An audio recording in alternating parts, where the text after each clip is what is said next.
All right, here we are on the air. I did actually go past midnight on New Year's Eve. So technically, second time in 2024. First time I'm starting a stream in 2024. And hello, Musical Aviator. You had the big thunderstorm.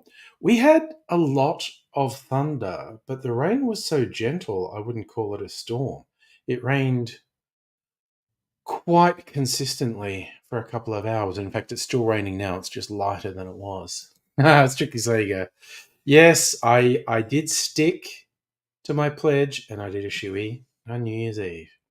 Good Spirit, hello. How are you doing? So I am going to make a cocktail to start things off. Just, as a warm-up while we wait for the regular crowd to shuffle in, as Billy Joel would have it. That's right, I knocked off a bottle of bitters last time I was in here. Get my chair out of the way. Pick this bottle of bitters up. Who's there? Where's my Japanese bitters gone? Is that it? Yes, okay, I want that for this cocktail. Okay. Setting the stage, getting things ready. A boot. Well, you know what? New Year's Eve comes about once a year, so didn't actually drink that much. Probably just as much as you'd normally put in a big champagne. I don't know. There's still a fair bit in the side bottle, is what I'm saying. Don't know what I'll do with it. I'll just drink it. Use it to make an expensive syrup. Who knows? Right. So, going to set this up.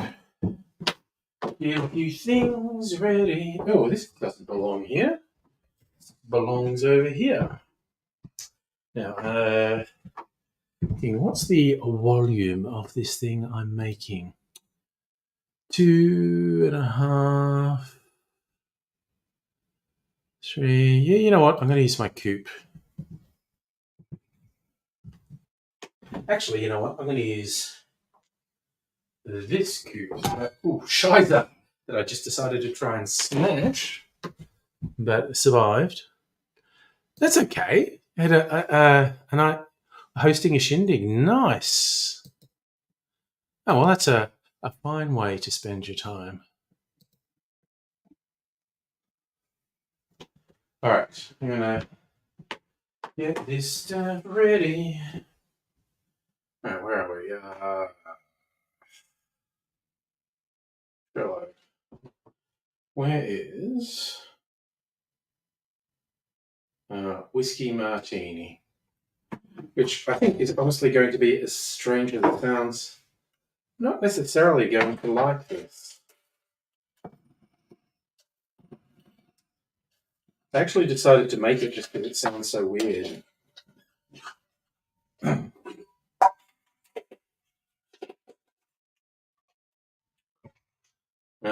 Right. This can go away.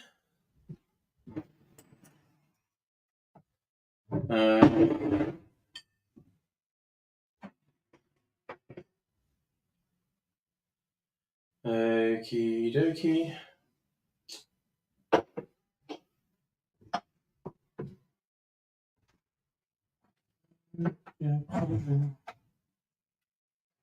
Got my jigger. Okay, let's get everything ready.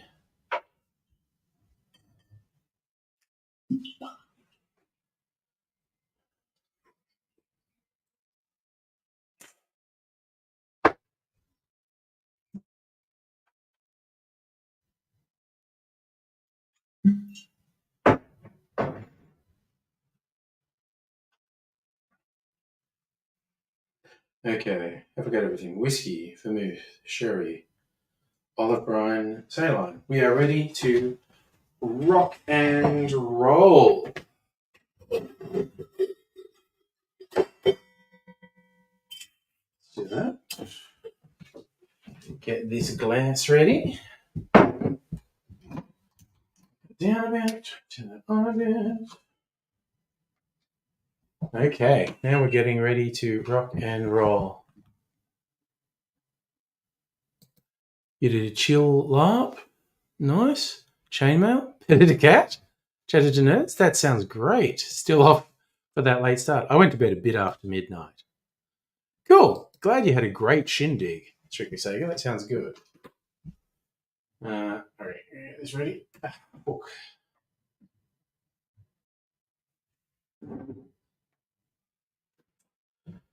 Okie dokie. I will just start, I think. Okay.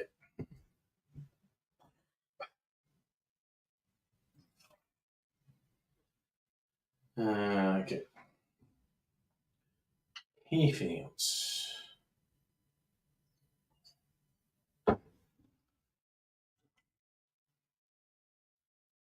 Half an ounce of sherry.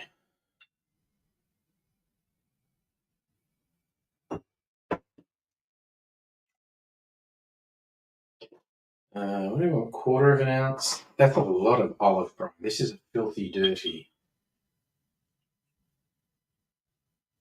Yeah, put a little bit back. A little bit back. Okay. A little bit more back. All right, that's it.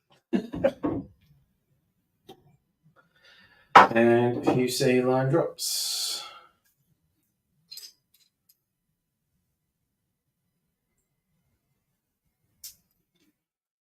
Okay. So that's that umami bitters has quite the aroma. What's the fishy stuff it's got in it? It's got kelp and shiitake mushrooms and dried bonito. So it's got kelp and fish in it. So it has quite the distinctive aroma. Okay. So now we put the ice in.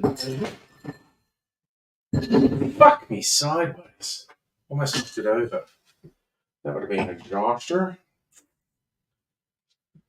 And I don't have my finger here. I forgot something. You know what? Do I want to go and get it? I probably do. So, excuse me for just a very brief diversion. So, let's knock these over.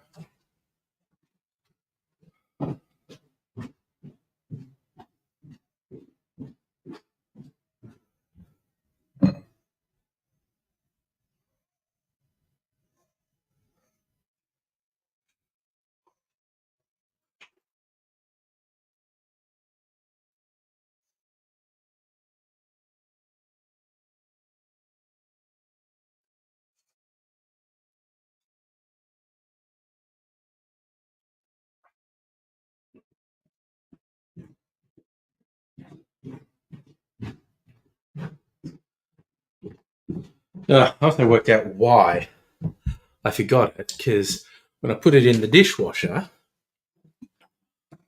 in a different part of the dishwasher than what I usually do, and I'm so used to routine, I didn't friggin' see it when I was cleaning the dishwasher. Just getting my cocktail stuff out of the dishwasher. Okay. Let's start that. Okay. This sucker.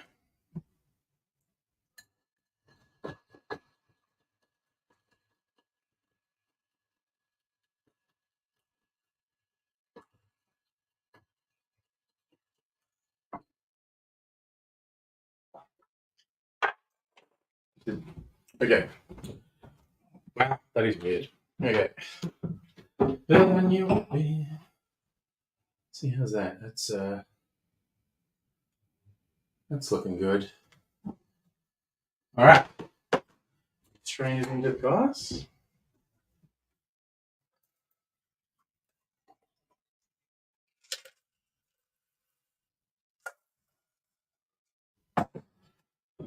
All right, so that's the making done.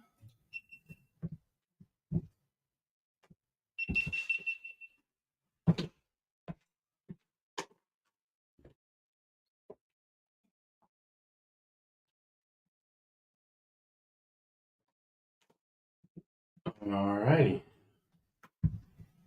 let's take a picture.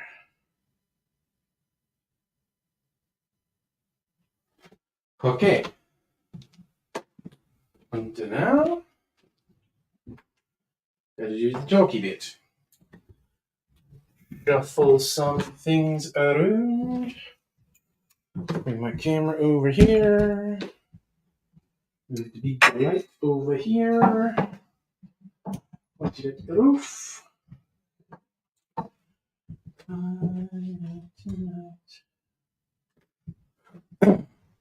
Hey Chog, how are you doing? I will explain Science Fiction Day when I sit down in a few minutes, if you don't already know why today is Science Fiction Day. Okay,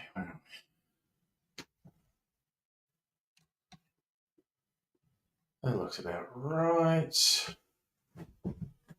Okay, ready to go.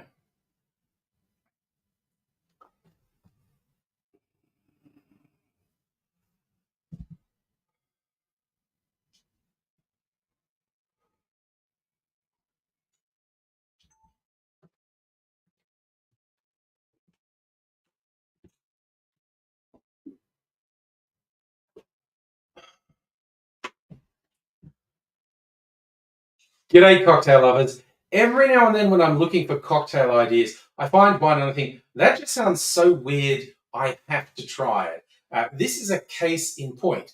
Would you believe this is a savoury whiskey martini? Martini in quotation marks. But it is actually not that far off a dirty martini recipe.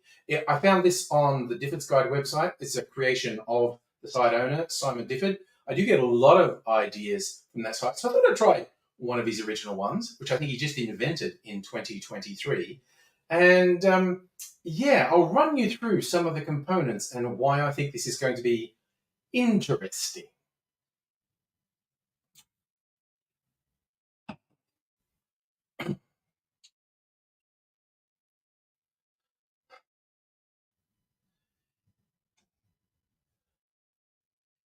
It's a whiskey base, and he recommends a space. It's a whiskey base, and he recommends a Speyside single malt. Now, I happen to only have this one, which is a Highland malt. I don't think it's going to be that widely divergent, but all Scotch aficionados just lost their mind at me saying that. I am not that deeply into Scotch, and so I am going to use this one from Old Pulteney.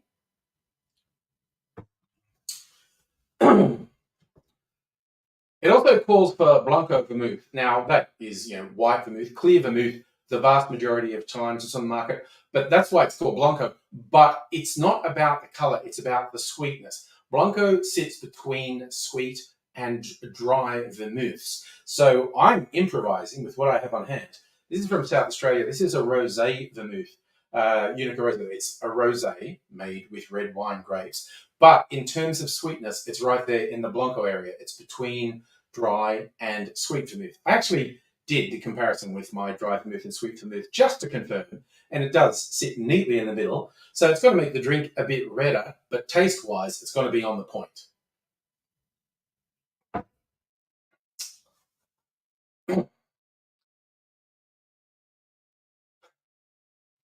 There's also sherry in this drink, which diverges a bit from your traditional martini. And I said dirty, it calls for 1/4 ounce of olive brine, which in my mind makes a filthy, dirty martini. Nothing against it, but you're really getting there. I actually have a bottle of olive brine because I don't like olives, but I like to make dirty martinis sometimes. And so I've got a bottle that is just olive brine, which will be going in. And yeah, you would normally use a garnish that would be an olive in this, but I don't like olives, so I won't be doing that. But I haven't tasted it yet.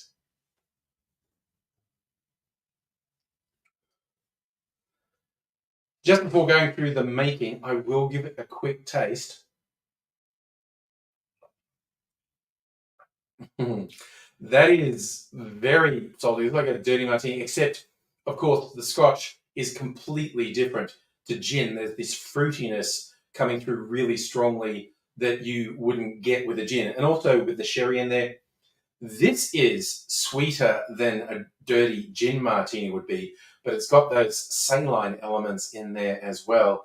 It really is interesting. It's not awful. I might actually get to enjoy it as I work my way through. I was worried it was just going to be terrible, but I'm doing it as an experiment for you people. I'll do it for you. But now I'll tell you how we make it. In a mixing glass, we put 2 ounces or 60 mils of whiskey, and then half an ounce or 15 mils of Blanco vermouth,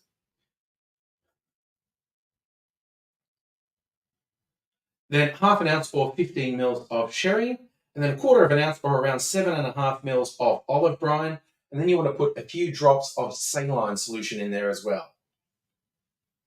Add ice to the mixing glass, stir that for 20 to 25 seconds to chill and dilute the drink. Strain it into a chilled. Add ice to the glass, stir it for 20 to 25 seconds to chill and dilute the drink, and then strain it into a chilled glass. I'm using this stylish coupe.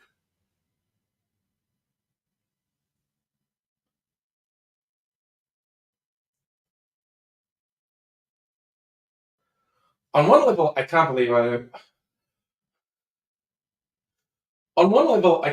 that I never thought of making a whiskey martini. On another level, I know exactly why I didn't, because conceptually it's just quite weird. But honestly,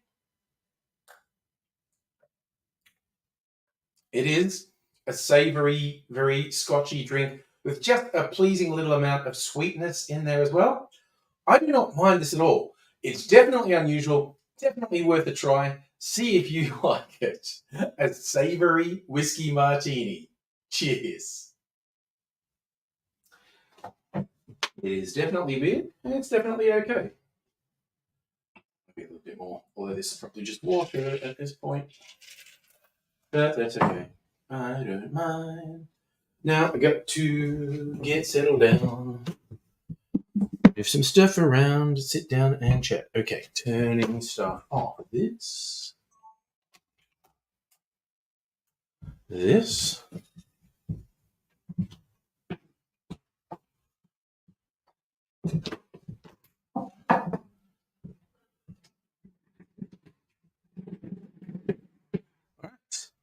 It's in June. Okie dokie dokie doo. Hey, Megaleech, how's it going?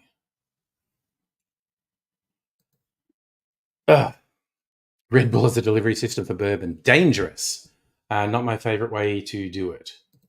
Wasn't as bad as you thought it would be. Yeah, no, but seriously, the caffeine and alcohol can be quite dangerous. Bad decision. Juice. If you're going to do a mixer, there's quite a long line of mixers I would use before I used Red Bull. And in fact, even if I was doing an energy drink, there are a bunch of energy drinks I'd choose before I chose Red Bull. Not really fond of Red Bull.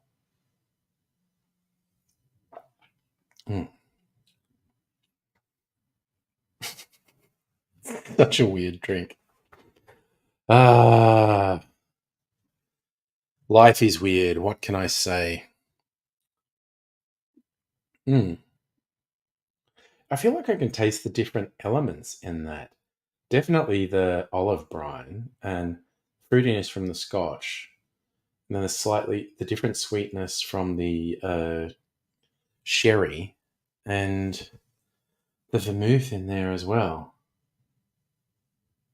This is actually probably pretty close to exactly what I thought it would taste like. I was worried it would be awful.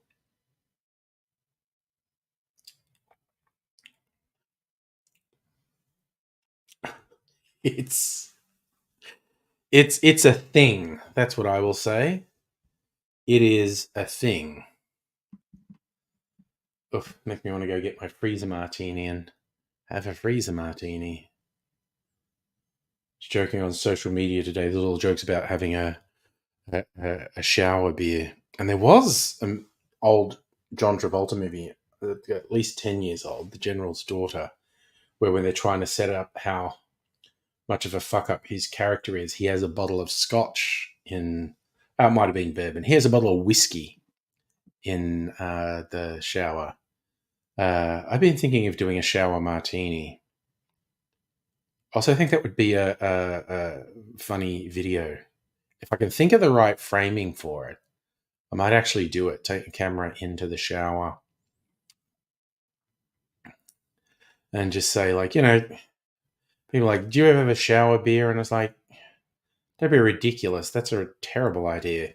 And then sort of reach off screen and go, a gentleman has a shower martini.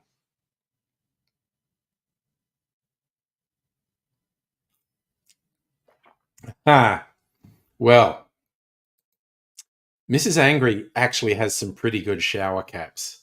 So that is definitely a winning suggestion, Strictly Sega.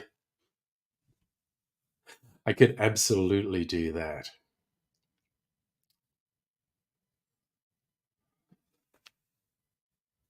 Probably just as a short, just really just in the shower and just something. People say, "Do you ever have a shower beer?" And it's like, don't be ridiculous. What a terrible idea. And just a real gentleman has a shower martini. Oh, and I could throw in a line like I could put an olive in it and go, it's the only thing that comes out of my shower dirty. It's such a stupid it's such a stupid idea. I think I have to do it. Oh dear. Like one of those dangers that I'm amusing myself. What am I? I just my phone. Sorry, I'm now actually just going to look something up on Twitter. Sorry, and I moved my whiskey martini to the.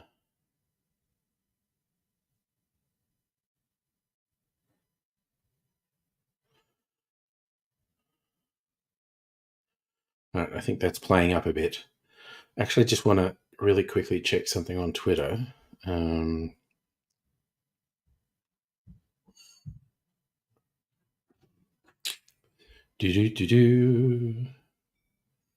Where's my profile?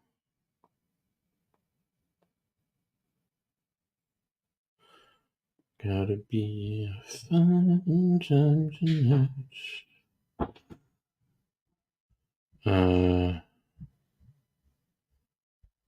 Yep. Okay. It's just a reference to a shower beer. What else do people talk about shower? Hey, Chog. I have not used the rest of the cider yet. I did put a cork back in it, but it is probably flat. I have a machine that I can recarbonate it, but I also don't mind still cider. The other thing I could do, if I'm not in the mood to drink cider, and there's a lot of it, I'm probably not in a mood to drink it.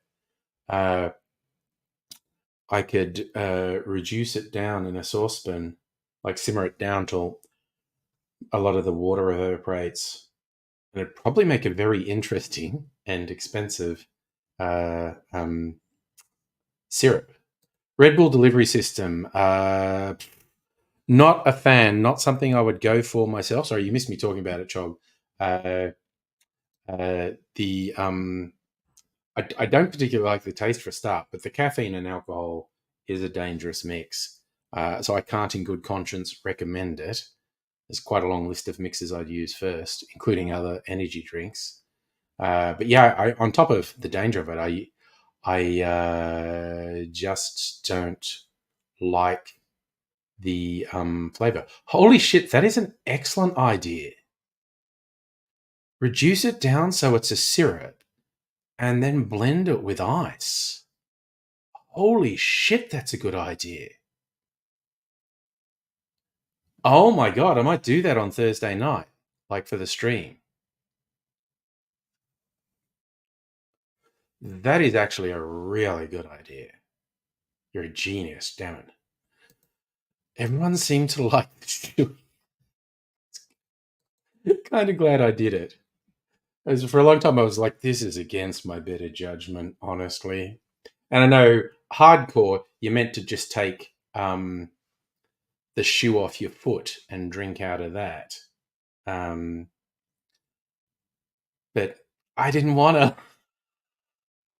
That's just so disgusting. So yeah, I got the old boot that I did spend a bit of time cleaning out ahead of time. It's the shit you think of when you own a Baskin. I don't have a Baskin Robbins one. I have a little minute. I'm going to do it.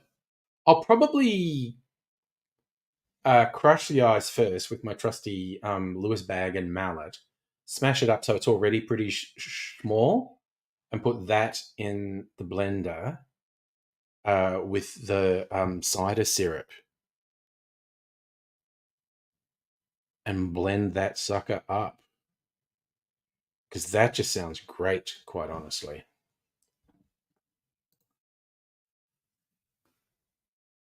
Yes. Honestly, it didn't taste that bad. It was just the psychology of drinking out of the boot. Oh, you think there should be a fresh apple in there?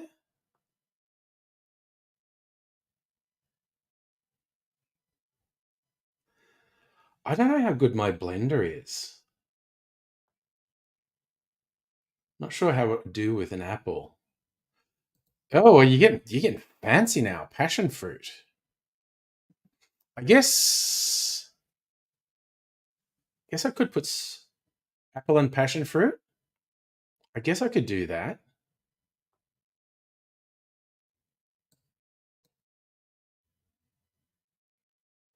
Essentially, yes, Chog, my Polish spiritus. Because A, I thought it was going to kill anything that's in the boot.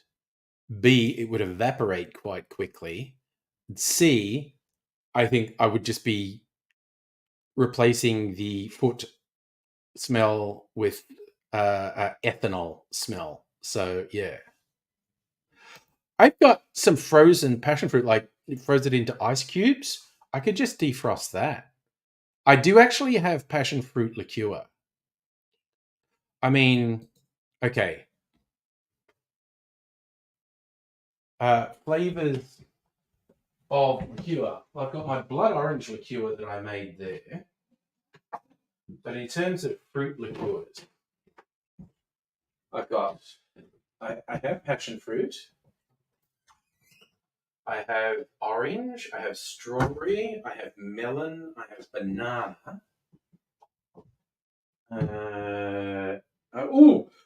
I have this. Actually, maybe this.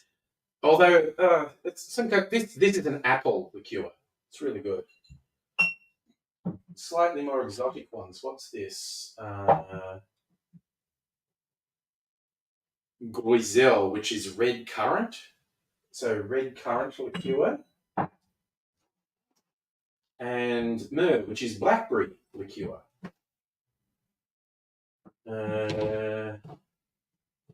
That's most of the fruit flavors.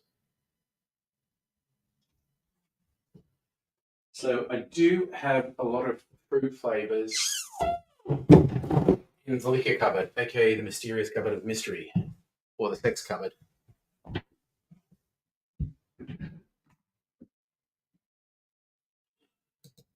Yes. The only worry about that is the seeds are still in there. I'm not sure I want the passion fruit seeds. You tried doing old fashions, wasn't popular. Oh yeah. It's a particular sort of drink.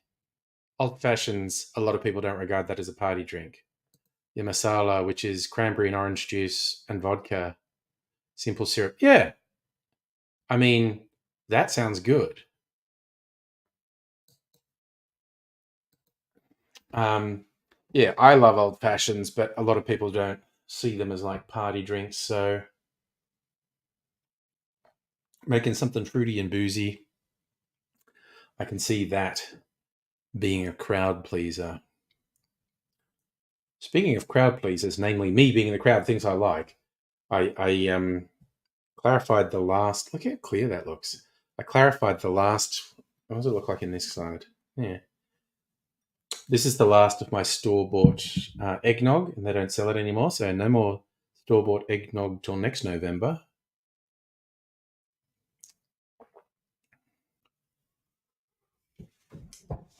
I haven't tried that yet. The booze is a different recipe. That one's actually comparatively low alcohol. Nothing wrong with that.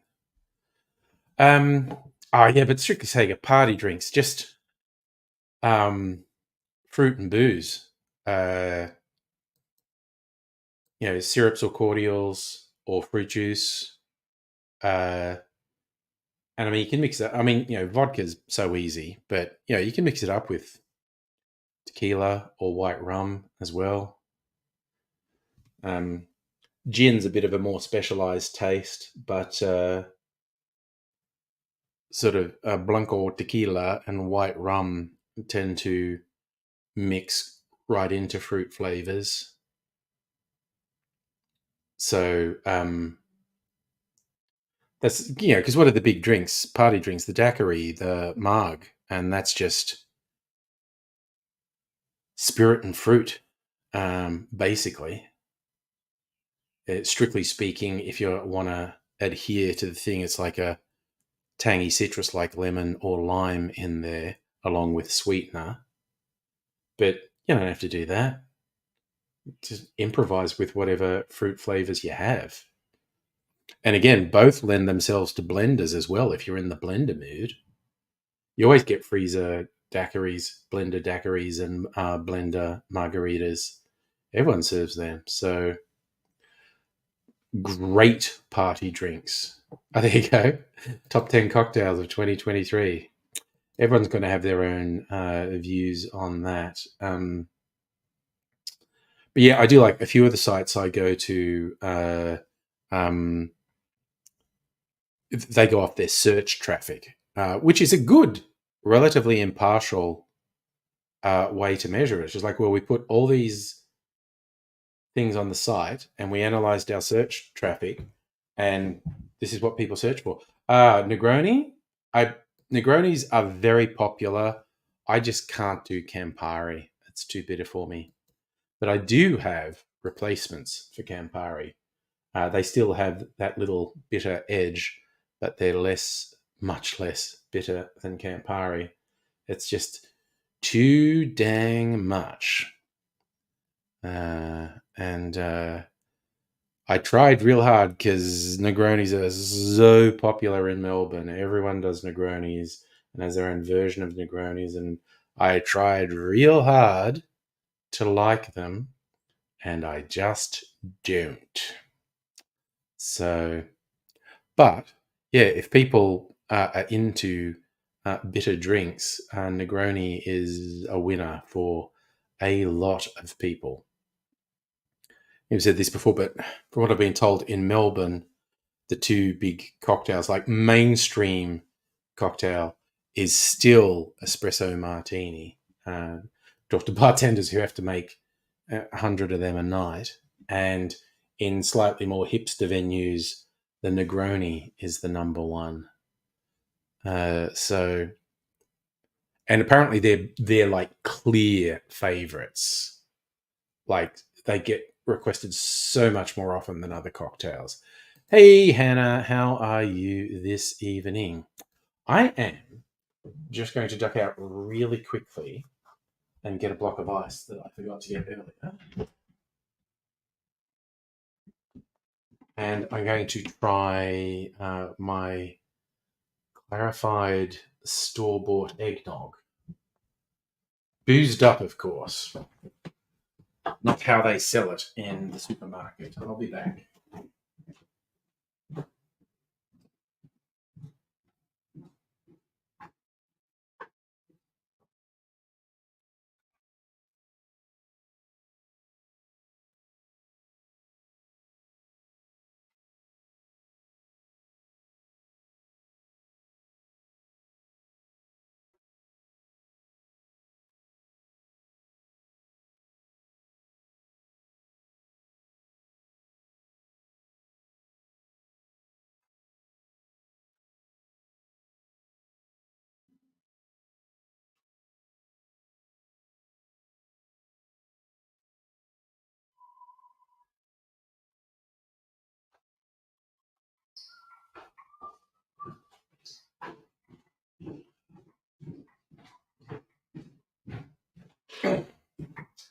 Alrighty.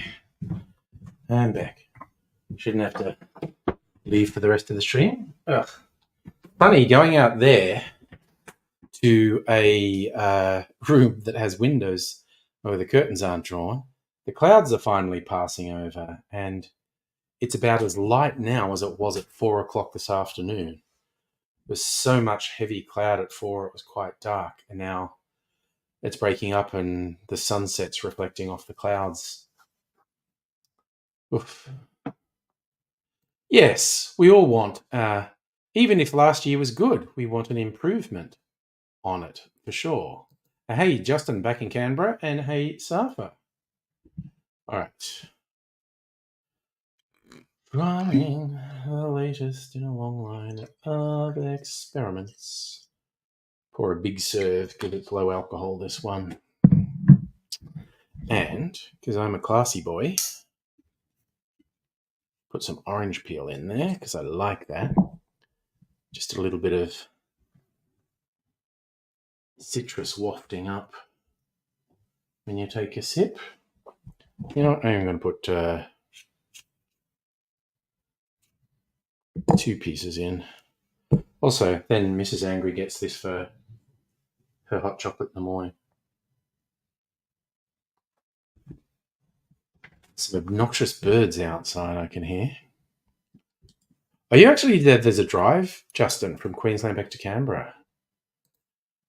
A lot of the people had a dumpster fire of the year. Look, mine was broadly pretty good. I don't really have a lot to complain of this year.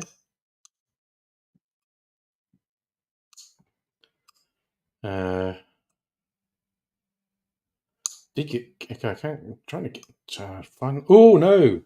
See, another sign of a good year. I was struggling to get a cherry, but I got 2. Oracles the world over agree that's a sign of a positive new year.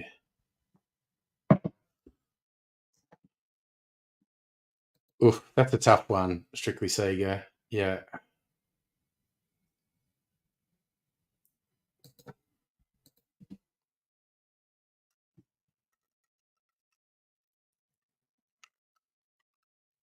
I was just going to say something that would make me sound terrible, but anyway. I'm terrible. Ooh, a debate you were having. Fire barrels on New Year's Eve.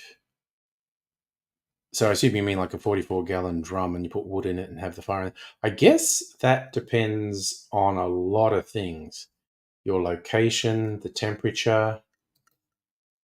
If anyone's around who has asthma, because they can put out a lot of smoke. Music over had a good year, making music. Bit financially challenging, made it through. There you go. I feel like we might get some badness from US politics this year. Yes. Yeah, agree, Chog. The parent going is real tough. Yep. Because I'm older than y'all, so yes, I've gone through that. My dad actually died when relatively young, like when I was 21, and he was probably in his 50s, I guess, from le cancer. So is that response to me, 5 barrels on New Year's Eve context? Oh, so I'm assuming Strictly Sega was either having a fire barrel or there was an argument about a fire barrel at the shindig.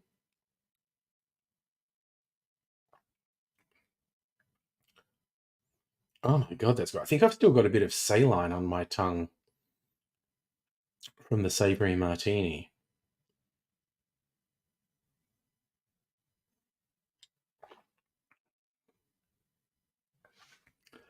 That's fucking awesome. Oh, Strictly Sega, there's no way you should feel bad about the death of a parent having a big impact on you. Yeah, Chog, it's basically a makeshift fire pit. In a lot of suburbs, it would be illegal for a number of reasons. But yeah, the rules. Obviously, if you're in a total fire ban, you definitely can't do it because no argument about it being contained or whatever carries any weight. It would be straight up illegal if there was a total fire ban. I'm not sure how many areas had total fire bans over New Year's Eve. Wasn't paying a lot of attention to it.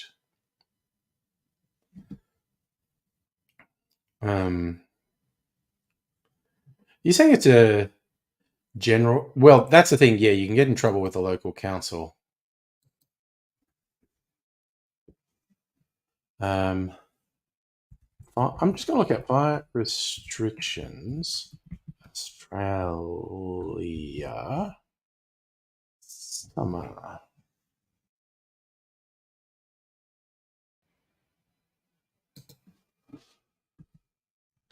General.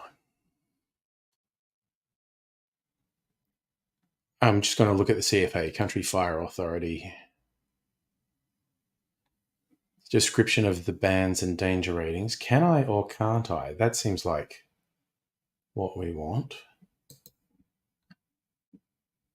Okay, can I or can't I? Fire danger period by municipality during periods of increased fire risk. What are the restrictions? Barbecue, campfire, welding. Oh, okay. So let's call it a campfire. Can I light a camp? Oh, it's a little video. No. Unless the wind is less than 10 kilometers an hour. And must be no larger than 1 meter by 1 meter. Chainsaw lawn. Incinerator. Wildlife scare gun.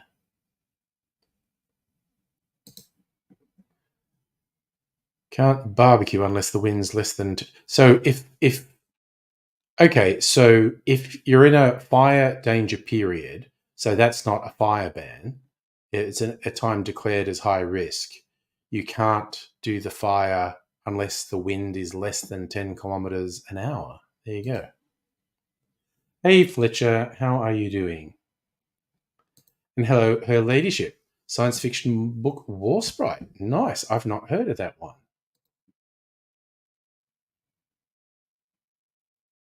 Hey Rays. Ah dear. Yes, the shoey. Good lord.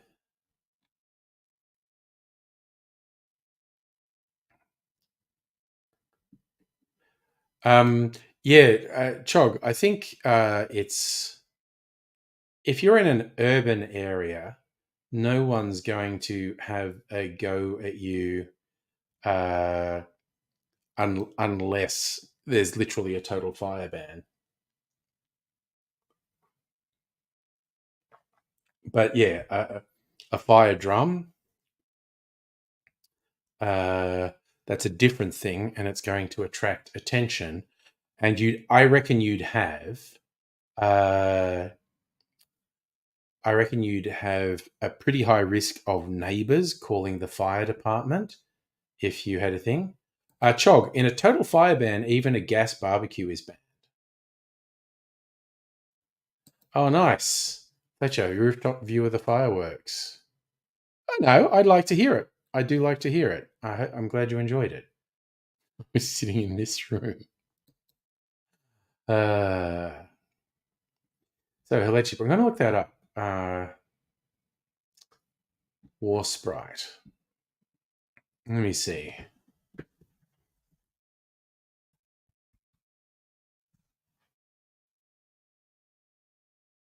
Oh, there was actually a ship in World War II called the War Sprite. Okay. Images. Oh, there's lots of spaceships. Oh, apparently, I think it's a Warhammer thing.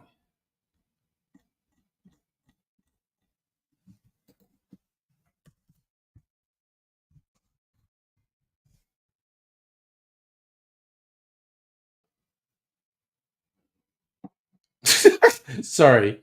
Um, It's actually, you know what? I'm literally going to show you some of these uh, because they're very funny, and I don't see the one you're talking about, Her Ladyship. But some of these book covers are cracking me up. Where are we? Down here. So interestingly, it's got one of the Expanse books first for some reason. But there's a book here called The Cockroach Who Was Into It. I think this Asimov one's fake. It says there's an Asimov novel called Penis Shuttle. I think that's fake. This one called Behind You, Jim. H. Beam Piper. I don't know if that's real either. Russell Brand Goes Home. Good Lord. The Sphinx Who Was Over It by Kate Elliott. Steroid Island by Piers Anthony. I don't know if that's real either. Yes, I am wearing a tracksuit. Okay. That's not real. Perfect for Instagram. I don't know. It's jewelry asshole. Why are these? I feel okay. These are all joke ones. A. Van Gogh jeggings. The demon who loved to splurge. Why did this bring up so many obvious joke ones?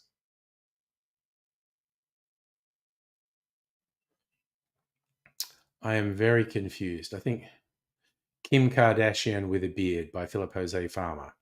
Again, why did this bring out? And Miley Rides Again. This is the crazy veterinarian. Robert Heinlein, Genital Vision.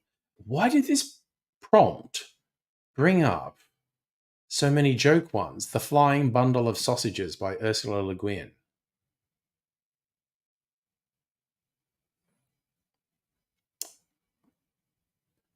This is really tripping me out. How many fake joke ones this brought up. Well, there you go. Jefferson P. Swikaffer.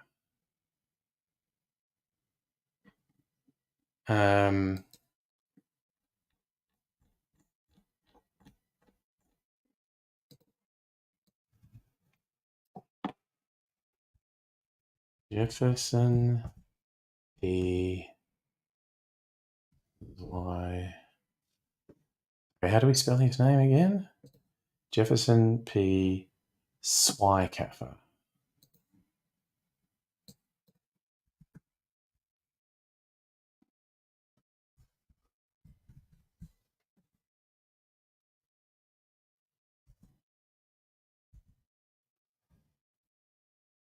There you go. I thought you were taking the piss out of me, but it looks like it's real. Oh, okay. There we go. Exactly as you described it.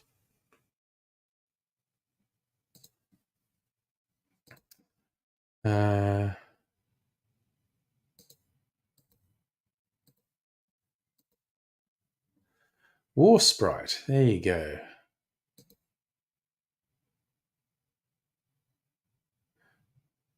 Silver robot lady with a thing. Okay, so Fletcher, you looked him up too. I did also bring up the Wikipedia. Started his writing career at 1979 at the age of 23 with At the Sign of the Brass Beasts, Sword and Sorcery short story. But we had something published in Dragon magazine. 1984. Swikaffer wrote Not in Our Stars, a science fiction novel. Used tropes and themes from the role-playing game Traveller. Did not have a license to publish Traveller, so he didn't use Traveller's charted space locations. He set the novel he called the... Okay, so he's inspired by the game. Moved to New Infinities Productions to publish 3 books in the Tales of Concordat. Left that universe to write War Sprite in 1990 and War of the Futures, both published by TSR. So he was associated with gaming for a lot.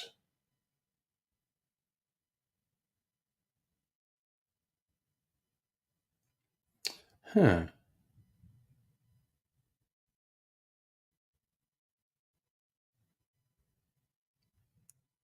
So there you go.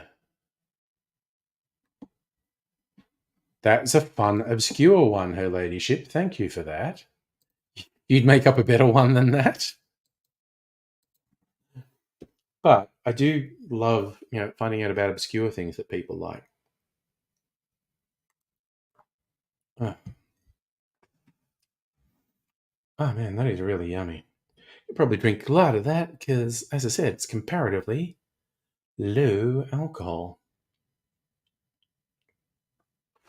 And it gave me heaps of trouble the first time. A little bit of milk clarification nerdery. It didn't really work the first time. It was all cloggy and wouldn't go through the filter. So I had to start again. I had to add more, or I chose to add more citrus. It was lemon juice to the goopy mix to make sure it was acidic, and then added it to some extra milk and left that. And then it worked when I clarified it that time.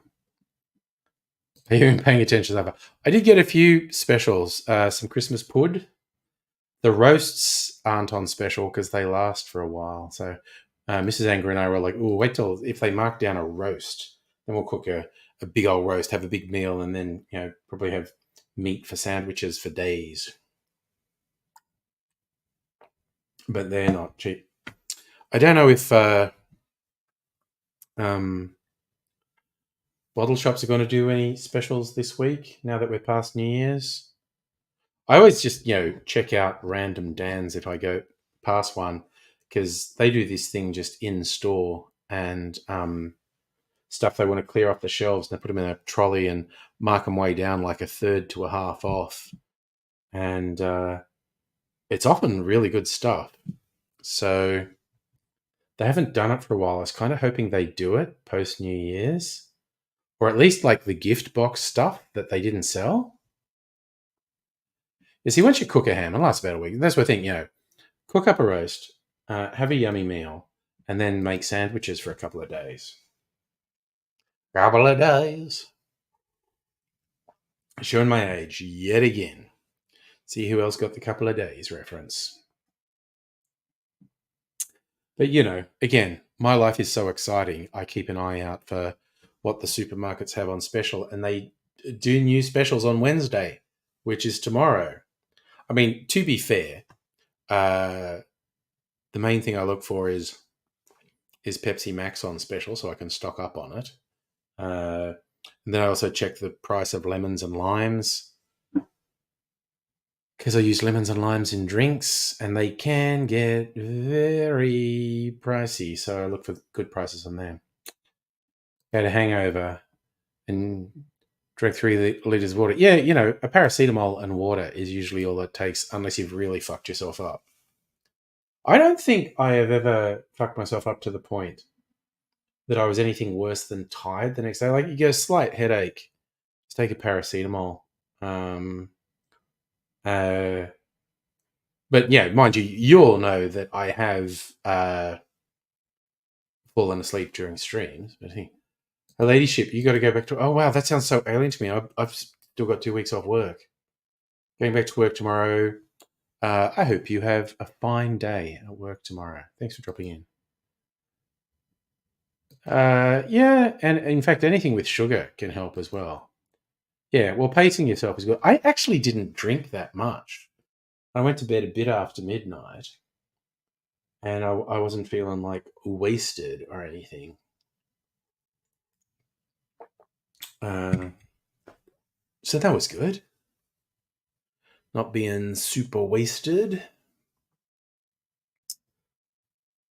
But even when I've on the occasions where I, fallen asleep or even thrown up, I've never like had just a deadly hangover the next day. I've never felt more than a bit tired, lethargic.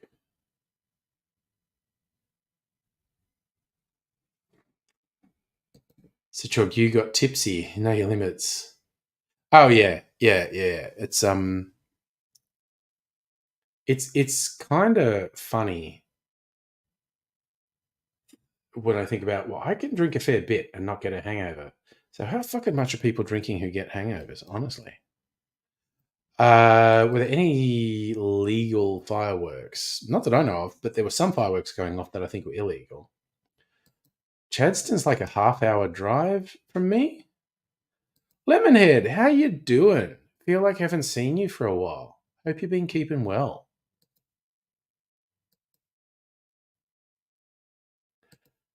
Fletcher, COVID habit, what? Drinking? COVID certainly contributed to like this collection growing. Is literally I probably have 4 times more bottles in the collection now than I did pre-COVID. And the quality of what I have has gone way up. Mostly Australian and mostly very high quality. So, that's not bad. Quality over quantity. I always have to ask, like, I know some people who are just serious collectors, like, you think I've got a lot. Like, I always want to ask, there's this one guy, and I think I will ask him. He specializes in American whiskey. He does sometimes drink whiskeys from around the world, but he's a real American whiskey aficionado. And like all my bottles there, he has at least that much just whiskey. So I always kind of wanted to ask him, because he seems to just be buying stuff nonstop. Like, if you stopped buying today, just based on your drinking habits, how many years would it take you to get through your entire collection? Because I'm not joking. I think he might be close to 5 years. Mine would take it would take me at least 2 years to drink through everything if I didn't buy anything else, which is very silly when you think about it. Still in therapy for resocializing. It can be really difficult forcing yourself to go out. I do it sometimes, but the surge in cases before Christmas, Mrs. Angry and I cut back on our going out. We did still go out a couple of times, but we cut right back on it. Oh, to reference the couple of days. Con, his wife Marika, 6 daughters, Rula, Tula, Sula, Vula, Vula, and Agape. I swear to God, I did actually work with a Greek woman, and she legit had cousins whose names were Rula, Tula, and Sula. And it was just like, no, you're joking. And she's like, no, that really, absolutely, really. She was more classical. Her name was Helen, like Helen of Troy. But, naming conventions. A little bit quirky all around the world. Like stuff that seems completely strange to outsiders is just, accepted and quite regular for internal people. Suddenly I'm thinking about the Irish pronunciation of names. Again, like a social media joke of, so you think you know how to pronounce Irish names. How do you pronounce this? Wrong. You're wrong.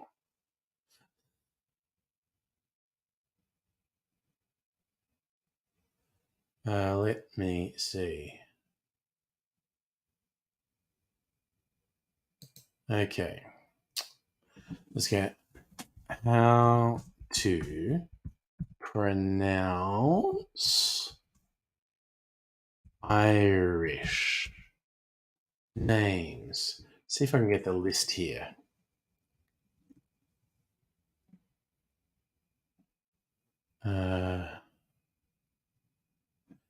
You go, mental floss, 25 Irish names you're probably mispronouncing.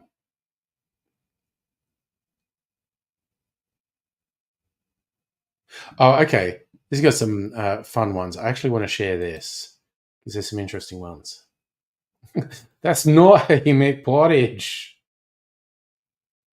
Oh, you backpacked in Greece. Neat. Yeah, Athens could be a bit intense. Oh, God, yes, that's the whole routine, strictly speaking, for con the fruiterer. A couple of days. Beautiful. Doesn't matter. All right, but Irish names. Let me present this. Where are we?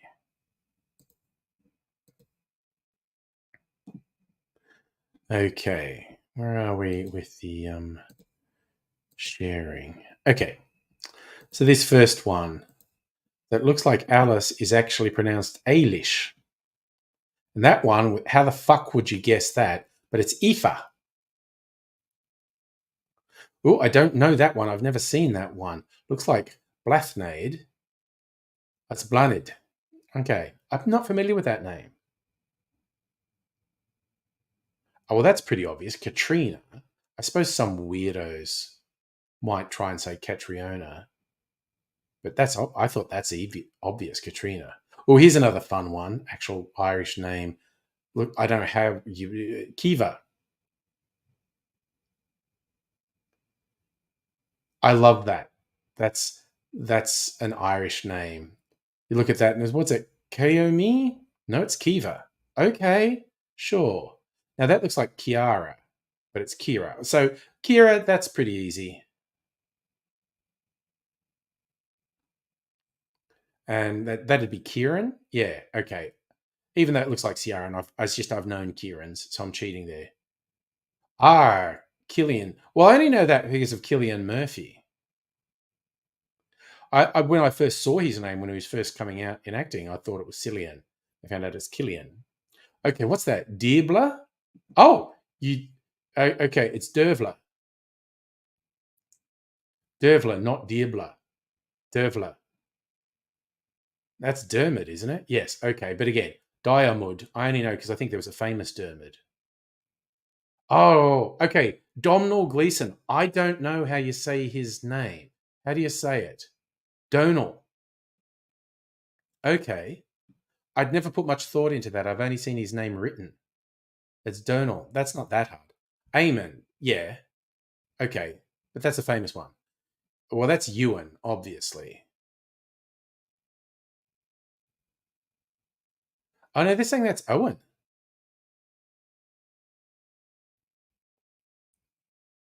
I thought it was Ewan. And that's not Fionn, it's Finn.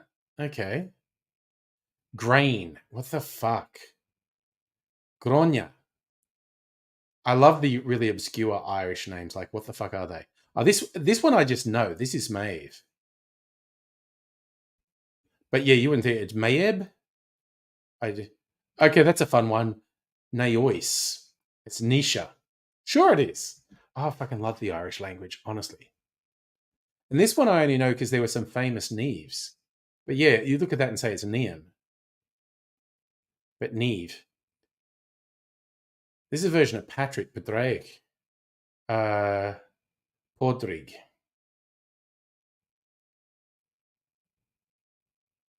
Podrig. Roisin. I only know Roisin because it's in a Rubber Bands song. Roisin, I want to fight your father. But it looks like Roisin. Oh, this is a fun one. I only know that because she's kind of famous. Sayaris is Sersha. Oh, no, because they were famous Siobhans. But again, it looks like Siobhan. But I only know that because they were famous Siobhans. Oh my god, what's this? That's Tadg? It's Tig. That's pronounced Tig. Fucking awesome. Irish. Amazing language. Yes, shields the eye of power. Have some people lost power?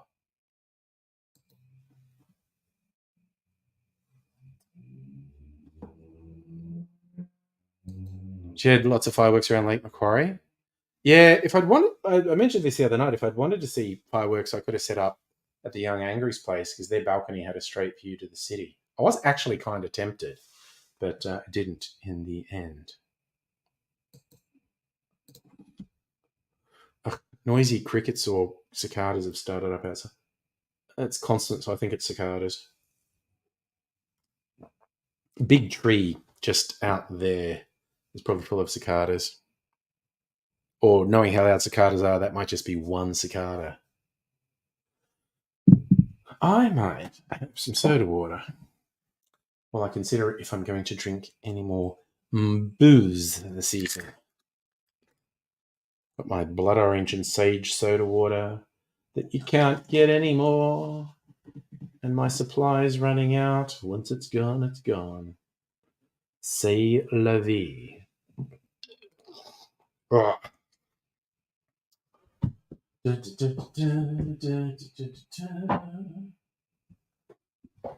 Well, I'm actually glad I'm not making a video at the moment because that fucking cicada is quite loud.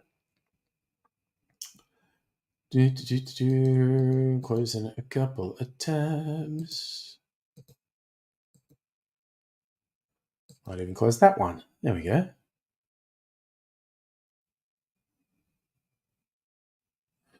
Fletcher, you got your ear to the ground with real estate agents.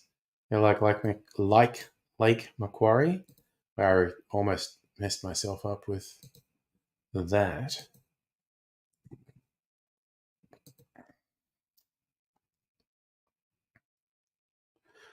Plane catches fire on runway at Japan's Haneda Airport. Oof, that actually looks pretty dramatic. Landed on fire. Okay, this is pretty fucking trippy. Japan Airlines plane burst into flames as it landed on the runway at Tokyo's Haneda Airport. Footage from public broadcaster NHK showed flames coming out windows of an aircraft. NHK is reporting the Japanese Coast Guard said one of the aircraft may have collided with the flight. Broadcast added fire spread through the plane. Japan Airlines spokesperson said the plane's crew and passengers have evacuated. Jesus, that's pretty fucking dramatic. Jesus. Japan, just with all the drama, the earthquake, and plane landing on fire?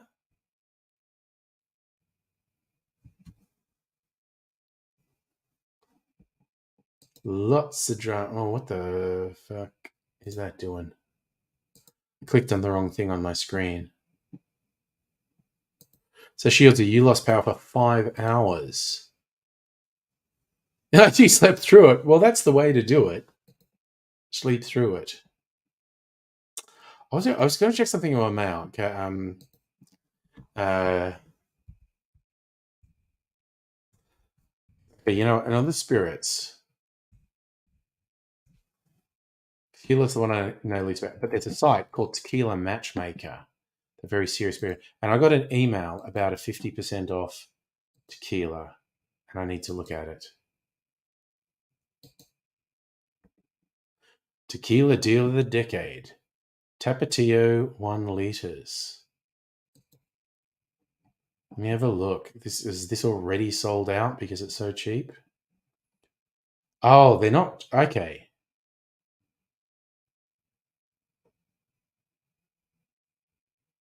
Agave Añejo.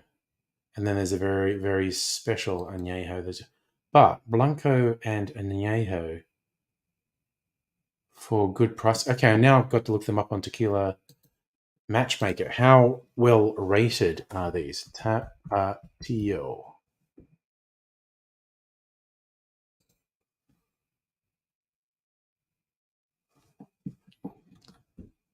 Okay, Tapatio Blanco. 87 by the panel, 85 by the community. Añejo 87 by the panel. Ooh. Is that the really flashing? Wait, where am I? Agave Excelencia Gran Reserva Extra Añejo. Rated at 90.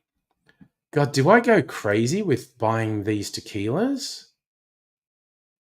I was just kind of being responsible, but these two standard ones, so it's like $60 and $65, which I clearly have to get because that's really cheap and this is supposed to be really good. But then this really, really special one, which was $275, and they've marked down to 129 or 130.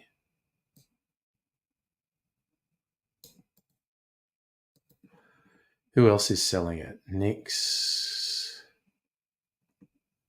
Okay, so Dan's had it at some point.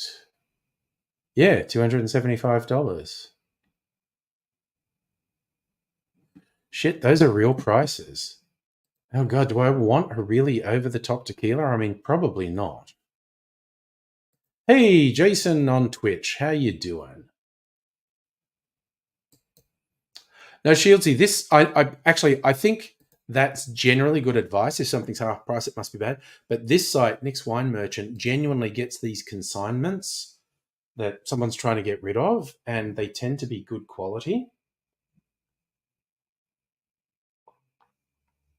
I think I should get them because I don't know shit about tequila. And then I could compare them to the ones I have. I'm gonna do it. God damn it! Every time I think I'm not going to get the really expensive one though, even though it's marked way down. Okay. Put that in my basket. And that in my basket. And you know what? Just to maybe save on things. Wait, do you have stuff that's on sale?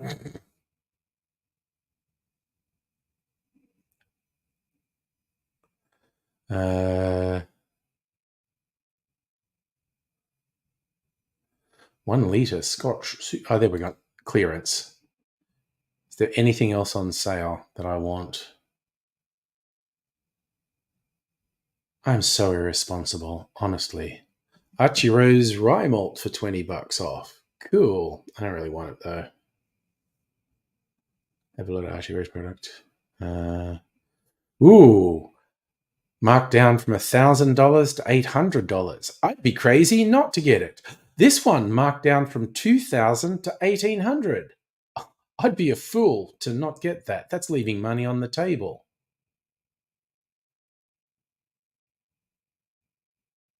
Wow. Some of this shit's expensive.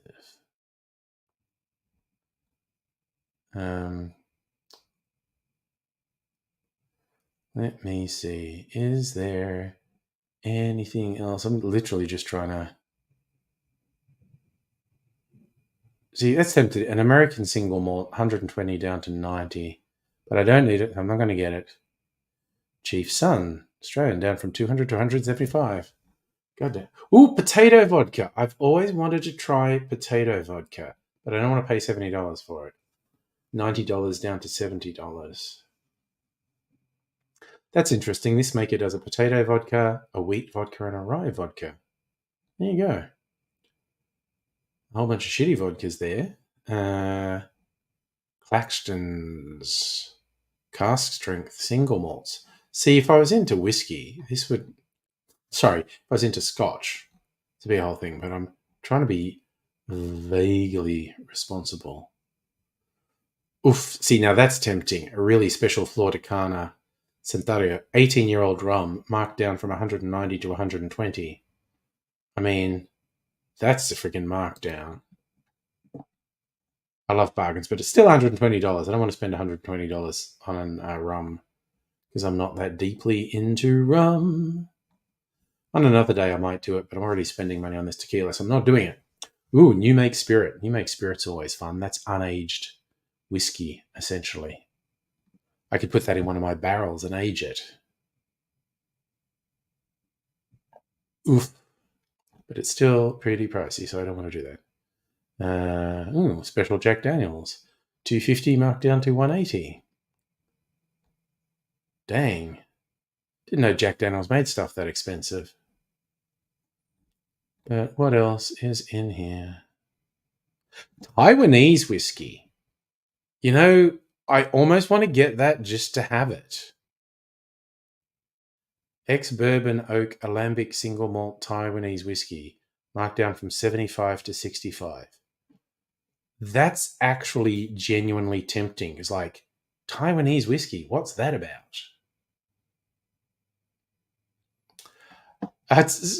Fletcher, distilling is actually really quite difficult and dangerous and illegal. Wouldn't stop me from doing it, but just saying. Yeah, fans. Yeah, gotta get another fan. One of our fans died. There's some quite, not heat wave, but quite warm weather, high 20s, low 30s this coming week. I need to replace that fan, so I'm not relying on the aircon, which is too expensive.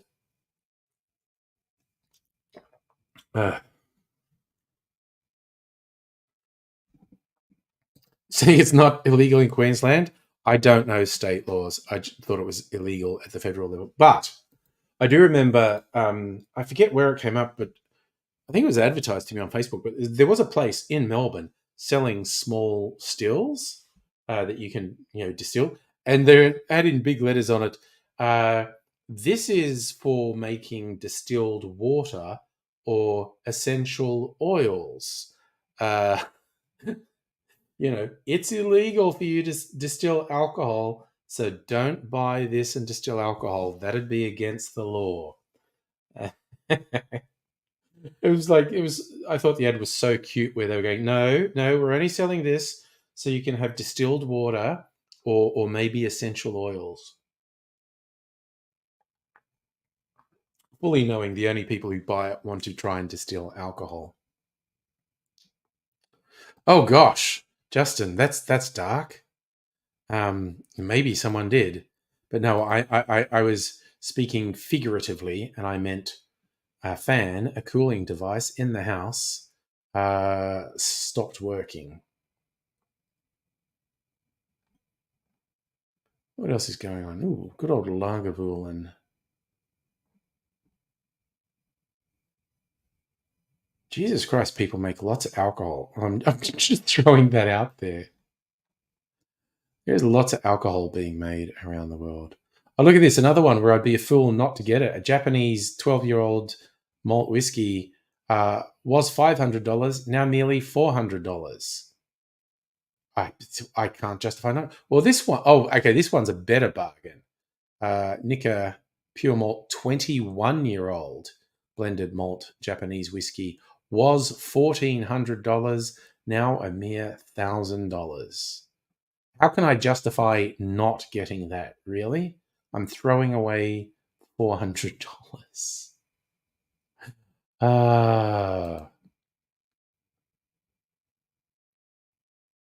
I'd see. Now, here's another exotic one, Indian whiskey, but that's $140, so I'm not even slightly tempted to get it.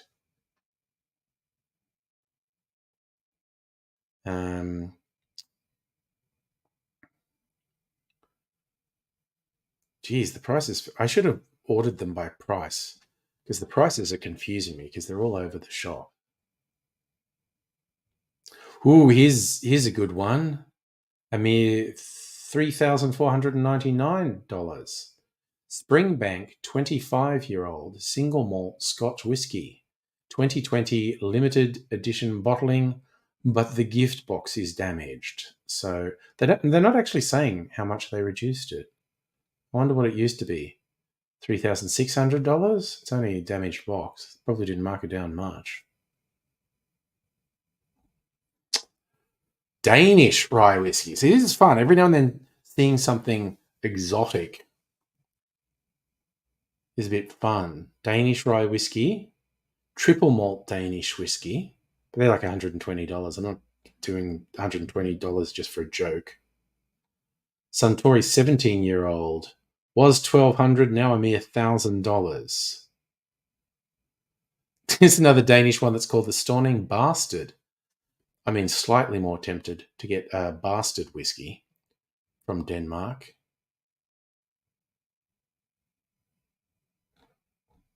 What else do we got there? It's a Jamaican rum. Holy shit, $315. See, that's the thing. Damaged gift box was $325, now $315. $10. They don't mark down much just for the box. These are the ones they're trying to get rid of. Through the Grapevine, Carmel Lot 92. Cask strength cognac. Dang. I kind of want to know what cask strength cognac is. Not getting it because it's $300 fucking dollars. 52.2%. It is quite strong for cognac. There you go. Good lord. There are a lot of these. Whistle Pig, which is a name of American whiskey that I find hilarious. But again, even marked down, it's $200. Writer's Tears Irish Whiskey, which is a great name for a whiskey. I did actually see a version of that on sale in a Dan's a while back. It was super tempting because it had really been marked down, and I was just like trying to be responsible because I bought some other stuff. So I said, holy shit, ginger liqueur was $70, now $35. I think they might have sold out of it. Dang it. Oh, dang it.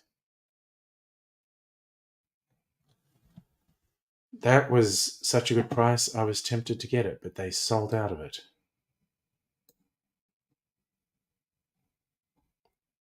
God, I was just kind of tempted to get the... Was it Taiwanese?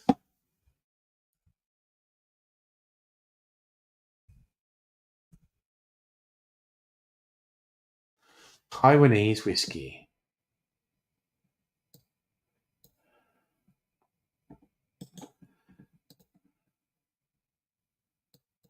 Oh, it's only 200 mils. Okay, well, fuck that. I thought it was a full-size one. It's a sample bottle. No fucking way. Oof. Saved myself from spending more money. There you go.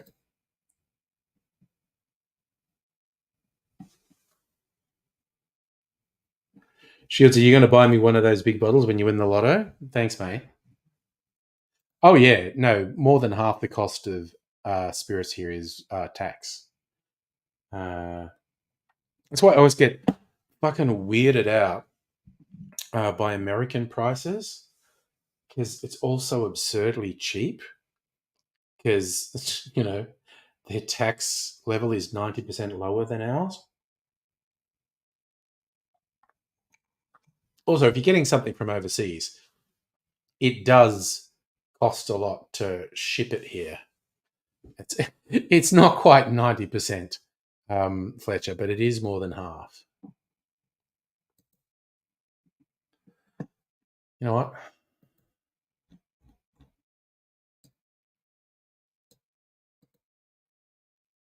I am getting those tequilas, though.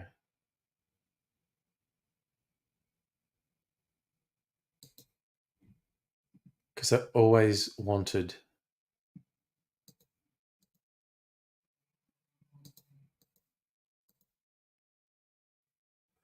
to get some better tequilas. And I don't really know anything about tequilas, but those ones are quite highly rated on Tequila Matchmaker, which is a fairly trustworthy site.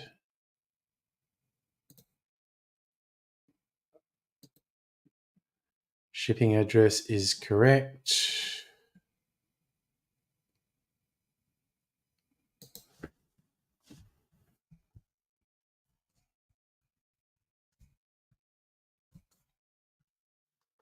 Okay. Save and continue. Ooh, good old PayPal Pay in 4. Why not? I was going to put it on my credit card, but I'll do this. That's actually a little bit more responsible. Where's my phone?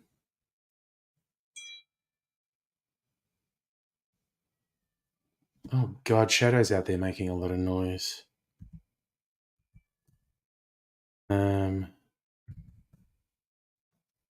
Like she wants us to go to bed so she can sit on the end of the bed. She gets so loud and obnoxious. Oh my God. I want to go out there just to tell her to shut the fuck up.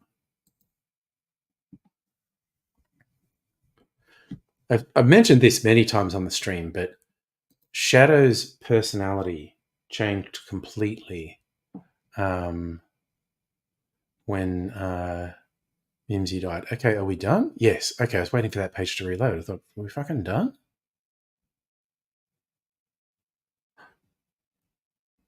Ooh.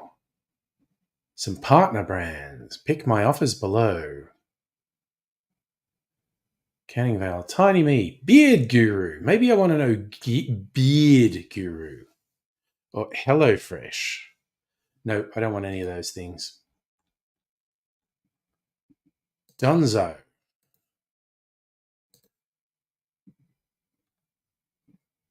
So, yes. So I've got my special tequilas coming, and I need to pay in full. Dunzo. Oh, my God. Oh, yeah, no, I had that. Jesus, that was so annoying. I think there are a very small number of countries with comparable taxation on alcohol. Oh, God, suffer. I don't know. I don't keep track of these things. I think Mimsy was this year. AIDSy was, I think Mimsy was 2023. AIDSy was the end of 2022. I don't keep track of it, so I don't know.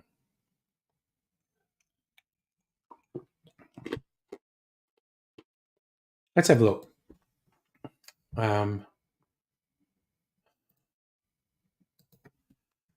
Australian tax on spirits. The Australian spirits tax is $100 per litre of pure alcohol. Threshold wasn't expected to be reached till 2029 based on inflation. Australia has the third highest spirits tax in the world behind Iceland and Norway.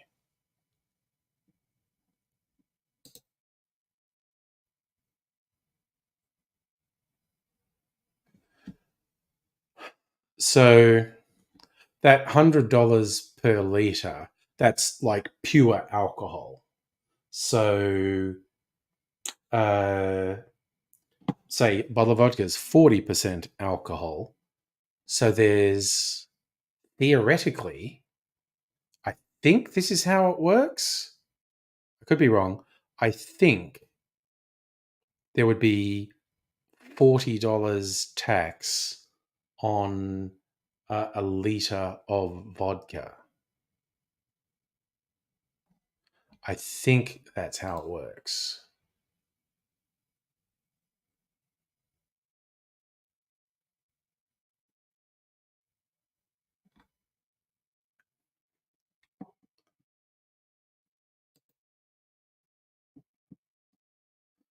So, yes. So that's the fun thing.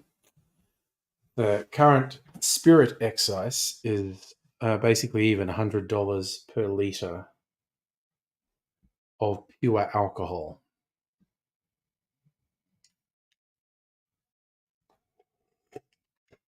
Shieldsy, who is AIDSy haunting? Everyone he can. He'd very much enjoy the ability to haunt.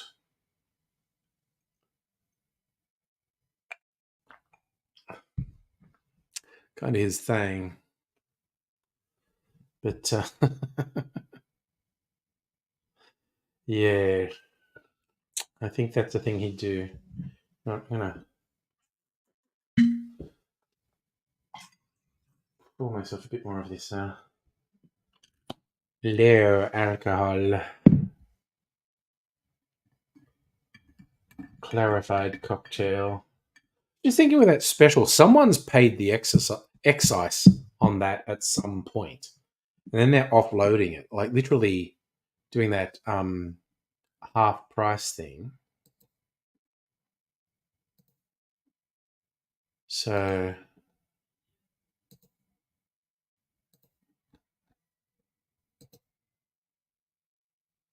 holy shit, the agave's 110 proof. So that's 55%. I need to get a calculator. Where's my calculator? So, and that's a fucking litre Oh, wow, the maths becomes easy. So that's the other thing. Those things were cheap because they were 1 liter bottles. Um, so the Blanco, 110 proof, 55%. So someone actually, because the excise probably got paid a while ago, but someone probably paid 45 dollars excise on that bottle, and I just got it for $65. So it's really only about $20 on top of the excise. Dang.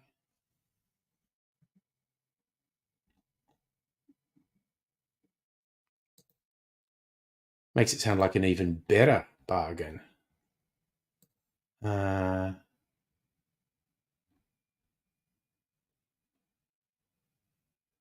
110 proof. What proof is the añejo? Oh, it's actually much lower, 38%. Okay. But it's quite highly rated. Works for me. Oh well. When I get them, I'll compare them to the crappy stuff that I got from Dan's. I don't know that it would be someone's tax write-off. I would say the distributor went broke. That's what usually happens, and they normally say that on Nix. It's like you got to deal with some importer, and it's like, oh, guess what? This distributor went broke, and we got a bunch of this stuff in a warehouse. Liquidator prices, you want it. Because I see that every now and then on Nix. It's just like, oh, gin, 50% off because, liquidation sale. So, yeah, I think that's a bankruptcy thing. I'm making some assumptions there. I don't actually know this for sure. But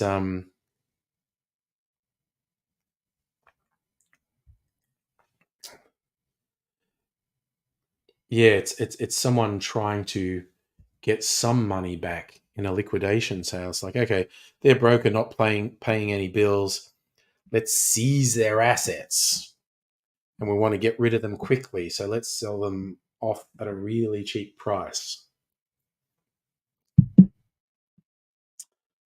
So when will they'll probably arrive next week. I'd have to be super lucky for them to arrive this week. But it's okay, because I'll be home, because I'm on holidays this week and next week. It's going to get weird. At the moment, I'm very weird and disconnected and losing my sense of time and place. And I think that's just going to be more so as time goes by. So, if I get progressively weirder on the streams, I don't think anyone would be surprised. But I'm going to use that as an excuse. If I get progressively weirder, it's because just being at home doing nothing much for weeks, I've started to lose my sense of time and place.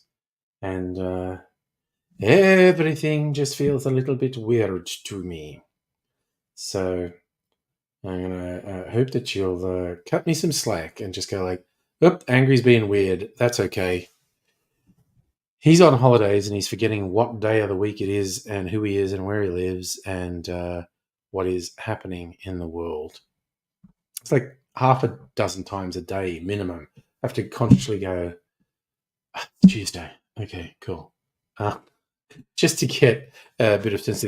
Like next week will probably be weird because I'm closer to going back to work than leaving work. And so I'll probably be thinking more and more about going back to work. Ugh. And how difficult is the adjustment going to be after 3 weeks off to go back into the office? That's certainly going to be a challenge. We shall see. Is there any more interesting news?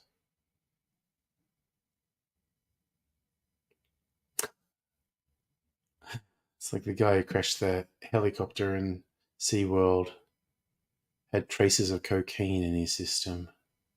Oh my God. Fuck all the conservative media in Australia. So I always say that. But there's one in particular. I didn't bother watching any New Year's Eve stuff on TV, but apparently the ABC just before the fireworks had some Australian rap song, and all the conservative media are trying to whip it up into being some huge fucking drama of how dare you play political rap just before the families watching fireworks. It's like, go fuck yourself, you fucking piece of shit. God, that makes me angry. I want to hurt them. I want to hurt them so much. God damn. It's just like, what the fuck? It's just like, it's such bullshit and it's so meaningless. And they're trying so hard to undermine the ABC with this absolute fucking bullshit. It's like, God damn.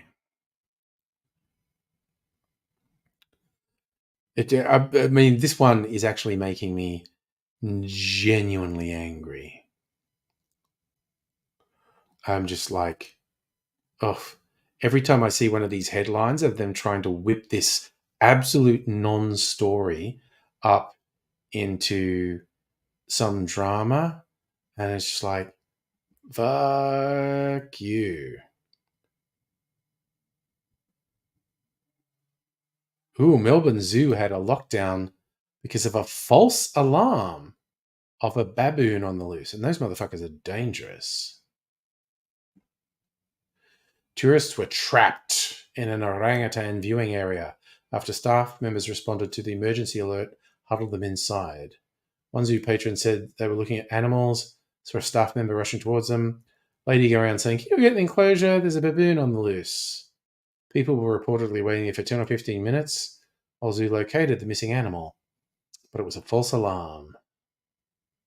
Melbourne Zoo was in lockdown for less than 10 minutes, the zoo said in a statement. No emergency visitor. Zoo patron described the incident as funny.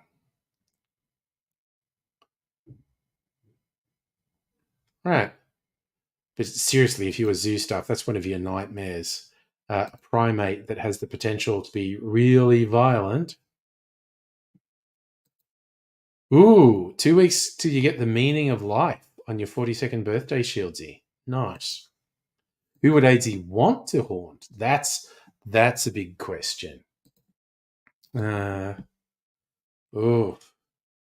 now you got me thinking. Depends if he just wants to be around someone all the time or if he wants to torment someone, because they'd be two different people.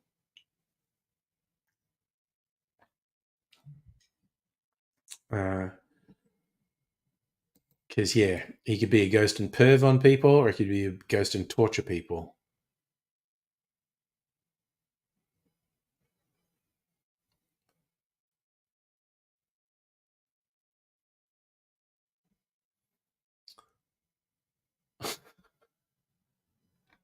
Oh dear, what else is happening? Rain, flash flooding. South Korean opposition leader stabbed in the neck. Gosh damn.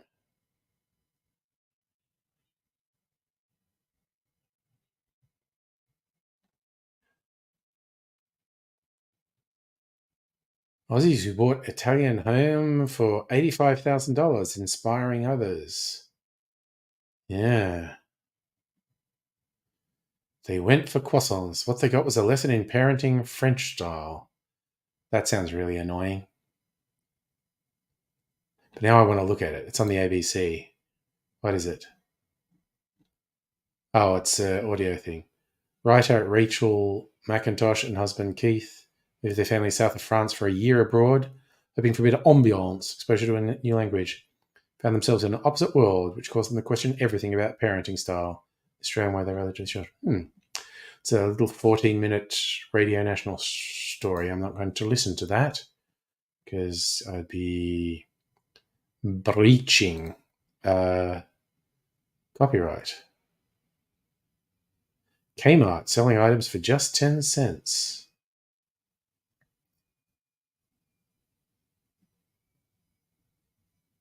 I don't even know where there's a Kmart near me. Oh, wait, no, I do. Yeah. Wasn't just wrapping paper in baubles, dining sets, glassware, mugs. 4 Christmas dessert bowls.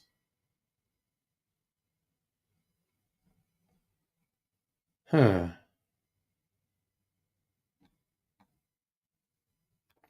We were at the store the other day. They dropped all to 20 cents. Got 4 trolley loads, 100 items for $20.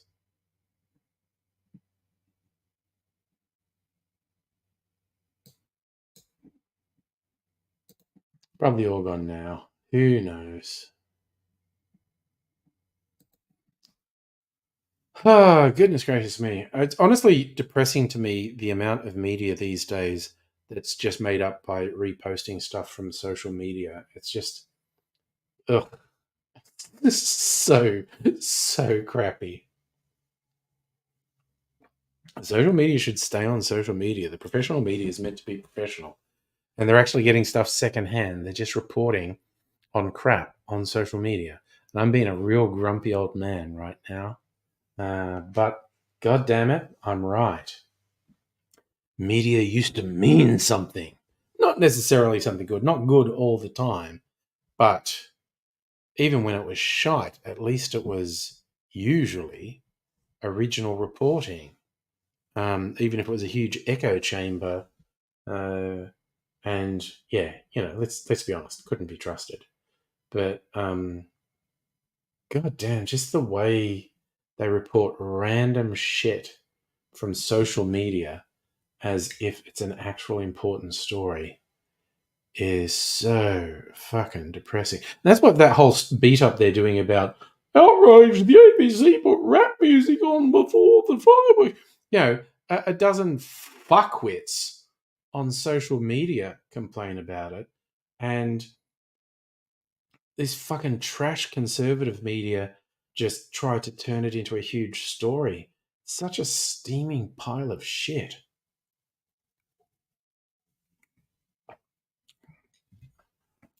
I don't know how anyone who works for one of those outlets holds their fucking head up in public. Honestly, they're the fucking worst. Like it's a disgrace what they do.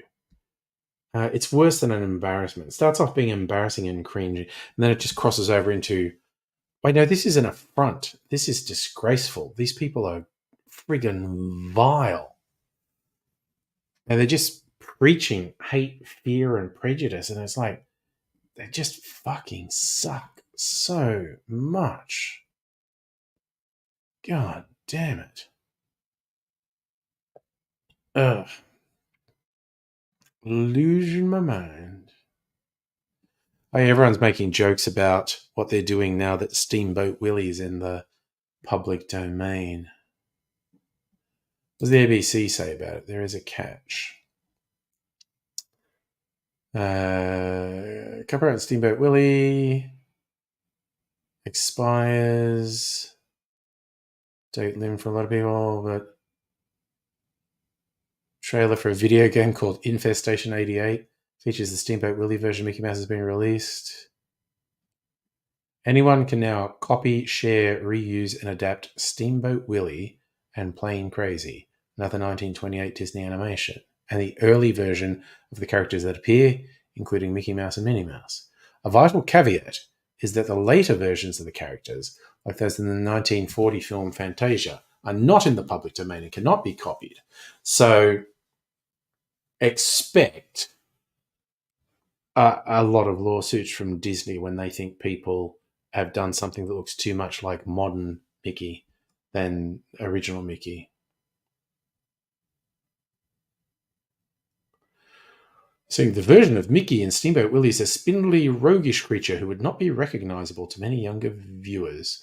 What's in the public domain is kind of a frightful little black and white animal, said Justin Hughes, professor at Loyola Law School.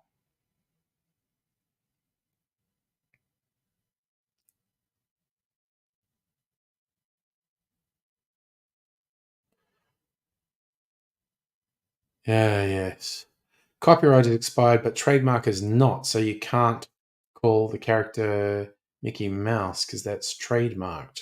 You couldn't do anything that could mislead consumers into thinking it came from Disney.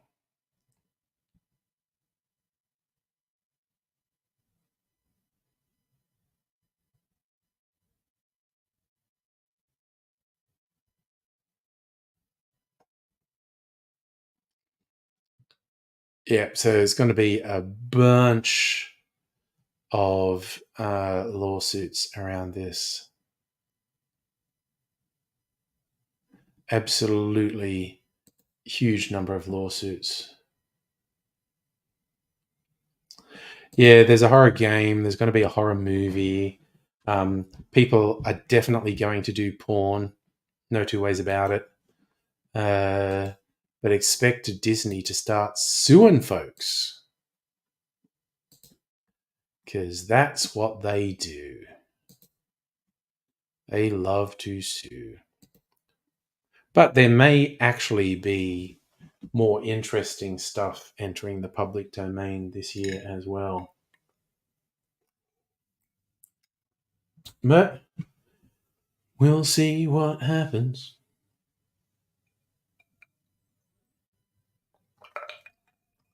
Oh, goodness gracios me.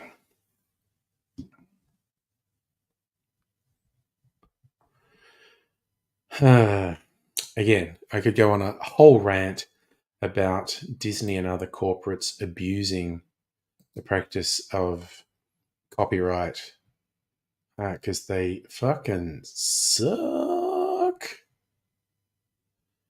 And it's cultural vandalism. It's ridiculous. It's ugh. It's just they built their empire by appropriating stuff that was already in the public domain, and then they pulled this bullshit for decades of stopping their stuff from going public domain. They fucking suck.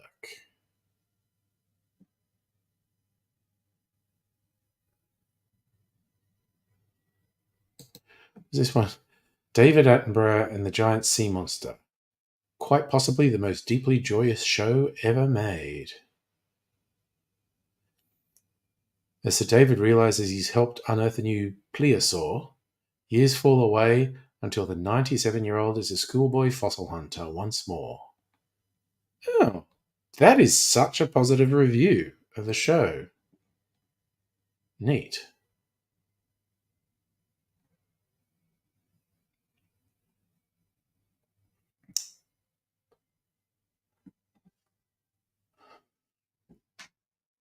Well, here's a fun one. Master calendar of Trump court dates. Where are we? Okay. Tuesday, January 2, which will be just coming up. DC Trump case, reply brief to circuit appeal, denying his motion to dismiss based on presidential immunity. And on Friday, government response to Trump petition for panel rehearing. Monday, January 8th, Georgia motions. That's the important one. Tuesday, January 9, Trump DC case oral arguments in the Trump DC circuit appeal. Thursday, January 11th, New York civil fraud, parties closing arguments. Then on Monday, January 15th, is the Iowa Republican presidential caucuses. Tuesday, January 16th, defendants' motion to compel discovery. Oh, that's the E. Jean Carroll case about damages. Okay. Wednesday, 17th January, Maine. Last day for Superior Court to issue written decision on any appeal. Saturday, January 20th. Last day to file notice of appeal. Wednesday, 24th January in Maine. Last day for Trump to brief. Wednesday, January 31st, Maine again. Court to issue its decision. Friday, February 2nd. Whereas government response to defendant's motion to compel discovery. Monday, February 5th, Georgia. More motions. Monday, February 12th to 23. What's MAL? I don't know what that is. See per section formations. I don't know that one. Thursday, February 15th, New York criminal documents. Jesus, he's got a lot of court cases.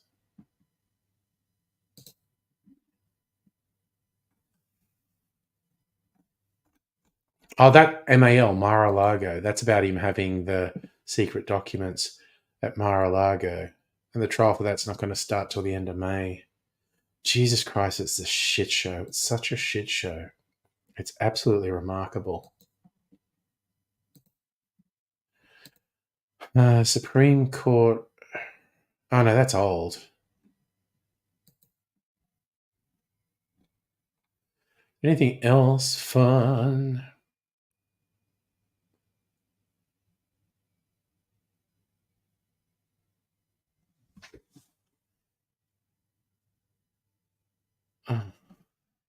What else? Industrial fire in Melbourne.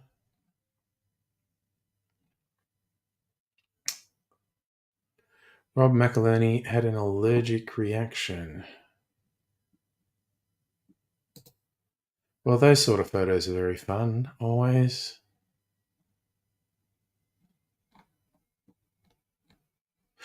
What the actual fuck? Okay. Don't know who's still watching. I'm actually going to show this photo because what the actual fuck? Okay. Window. Okay. So there we have Rob McElhenney from Always Sunny in Philadelphia with his pal there, the Welcome to Wrexham stuff. Ryan Reynolds and him bought the Wrexham Football Club, and very heartwarming story. There they are, great. Now he had an allergic reaction. What? That doesn't look real. What the elephant man is going on here? That is wild. What are they fucking saying that for?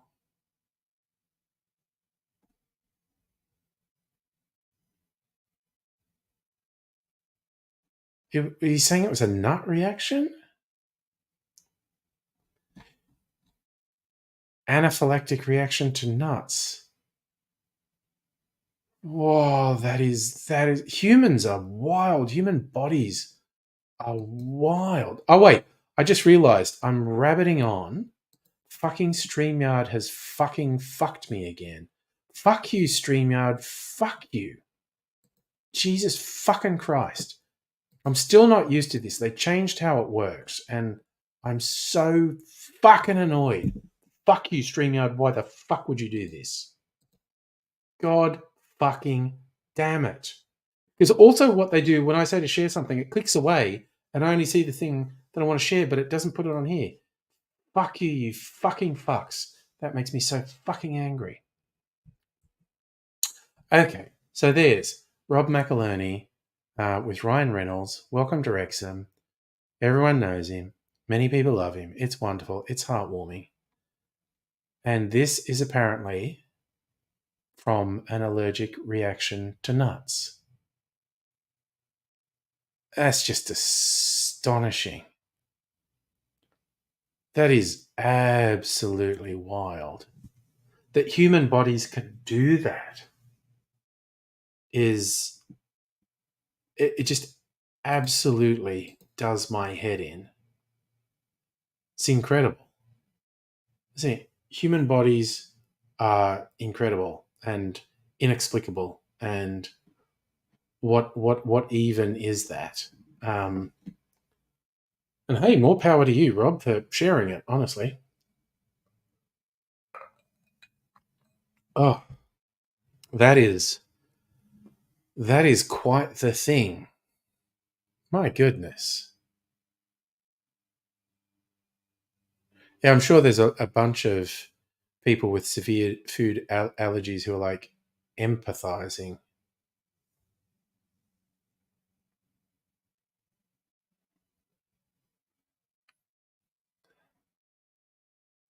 Wowzers. That is something. Oh, Musical Aviator, I mentioned that story earlier. A plane on the runway in flames because it hit a Japanese Coast Guard plane. No, they don't think they had any reports of casualties.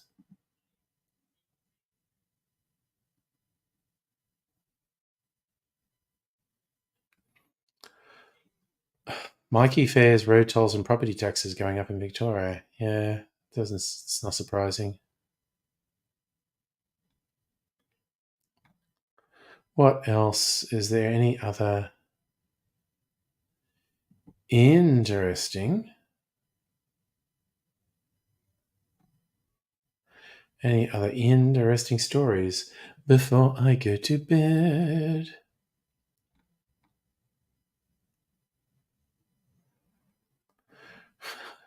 Robert De Niro says Apple asked him to dial down anti-Trump remarks. He didn't get the message. The Killers of the Flower Moon, Apple, who are the producers, said, could you keep it a bit more low key? But in an interview with Rolling Stone, he said that Apple attempted to censor his speech. You know, The Killers of the Flower Moon, director Martin Scorsese had a hand in passing the message along. So what happened, I was working on the speech with a writer, and he gave it to one of the consultants, put something in the speech about how kids in Oklahoma aren't even able to read the book Killers of the Flower Moon. And then I didn't hear anything. They gave me a script. I looked at the prompter and I said, what happened? They assumed that I'd spoken to Marty or someone about it. I hadn't. They assumed I'd be okay with it. Maybe I'm still getting it wrong. Maybe it wasn't Marty. He said, yeah, I sent you a text. Apple asked if you could dial it down. There you go.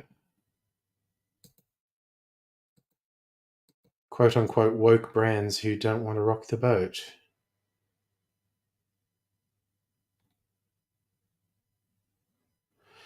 Big surprise. Guinea pigs are this biodynamic farmer's favourite weeders. Keeping them safe from predators is a challenge. What a hoot. Buy a NAB's entire private island in Victoria with 2 houses and a helipad. My goodness.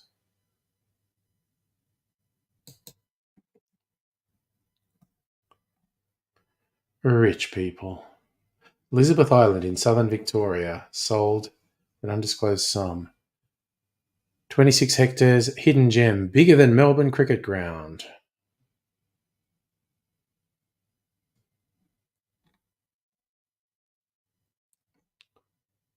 But I was looking at it. It's quite. Look. Okay, this time I'll fucking share it, and I'll fucking remember what fucking StreamYard fucking do to me. I am going to swear a lot every time I bring that up because it frustrates the fucking shit out of me.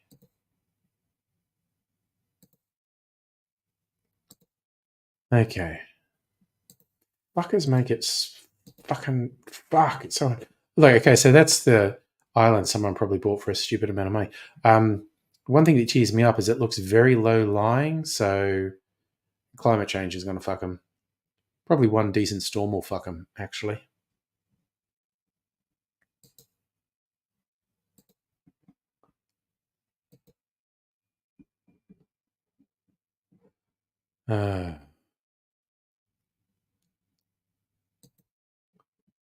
What else is going on?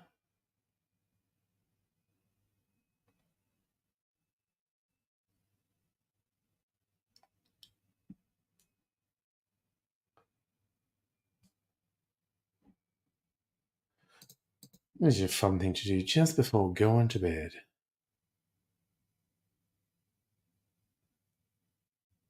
New cars stripped of safety ratings due to expire. What does that mean? What does that even mean? Cars with 5-star scores lost their safety ratings. Expected to remain on sale as they meet less stringent government safety regulations. Lack of 5-star ratings may rule out examples built from today to use fleets that require top pressure. Well, don't they resubmit them?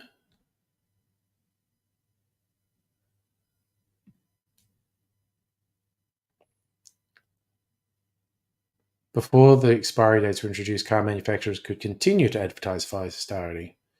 No known changes to safety equipment.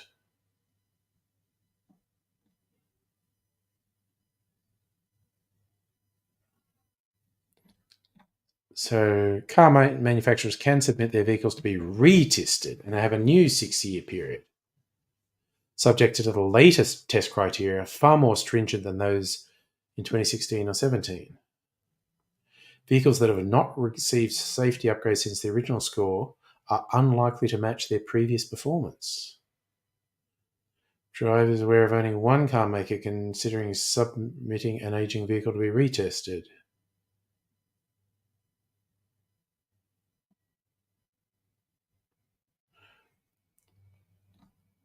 Yeah, there you go. Weird. It's a little bit of fucking arcane car trivia there. Oh, you have a problem with sound Safa. That's okay. I'm gonna be going to bed soon. Yeah, small floods, definitely.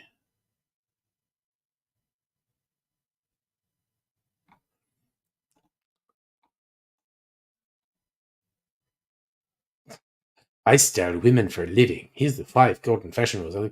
That just sounds creepy. Sounds genuinely creepy. Doctors explain scary moment. 13-year-old boy collapsed after eating a hot potato. That does sound very weird. Fell unconscious at the dinner table. Put hot potato in his mouth and he fainted. There were no burns, no trouble breathing. Trying to work out why that happened.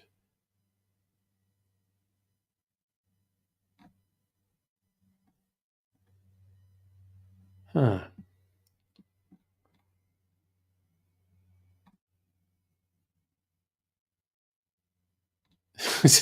A hot potato. Okay, that's a weird non-story. Hot potato made him faint, basically. So there you go. Well, yeah, Denmark's about to get an Australian queen. That's a bit of fun.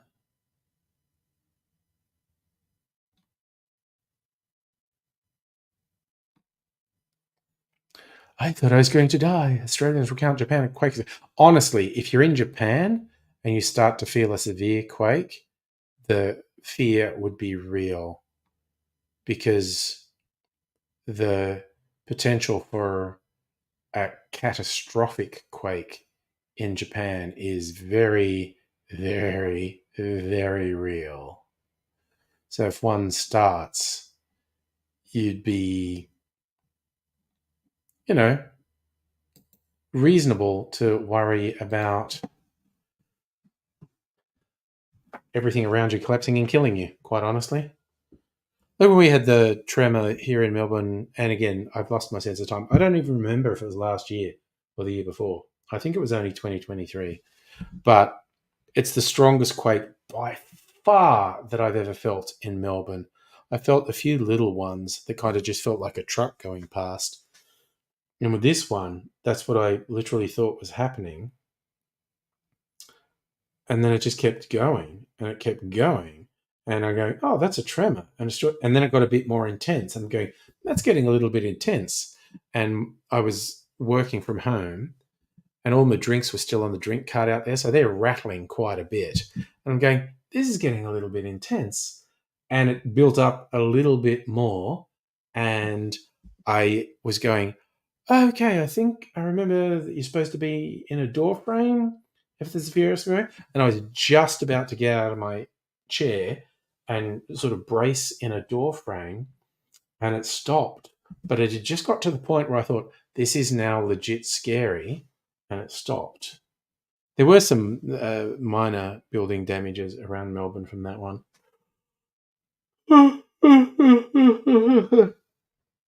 But Melbourne, you don't expect anything bad to happen. Something bad could happen with a tremor, but you don't expect it. Whereas in Japan, if something starts building up, you go, oh, this could be fucked up. And yes, I might finish this soda water before I go to bed. And what am I going to watch, Safa? I am going to watch. Oh, we started watching the final season of The Crown on Netflix. So we will probably watch more of that. Um, but there's so much to watch at the moment, including some movies.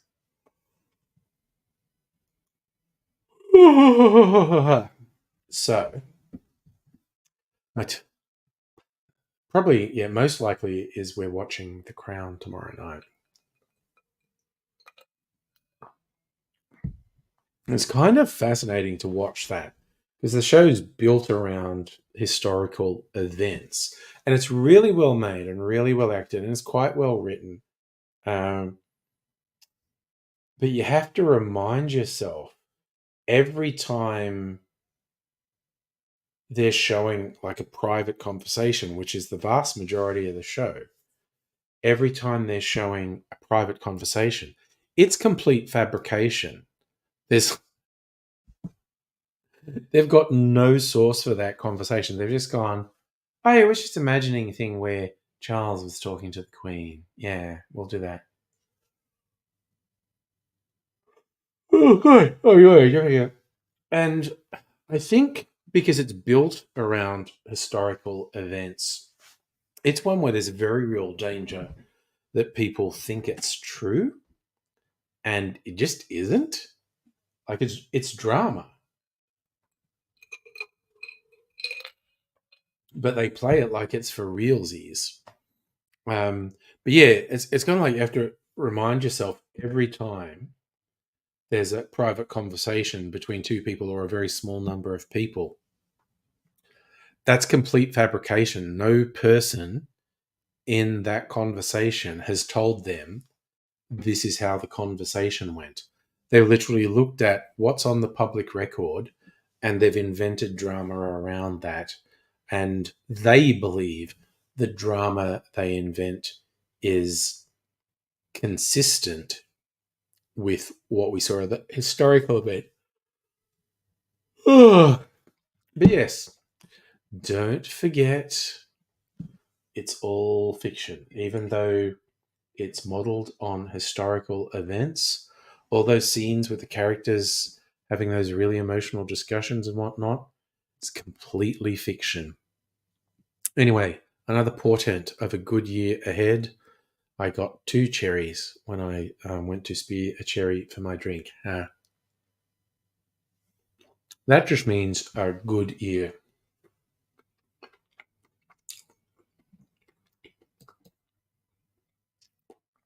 Justin, I think she was a closet fan of the first couple of seasons. Once it got to Diana, they weren't a fan anymore. They were well miffed.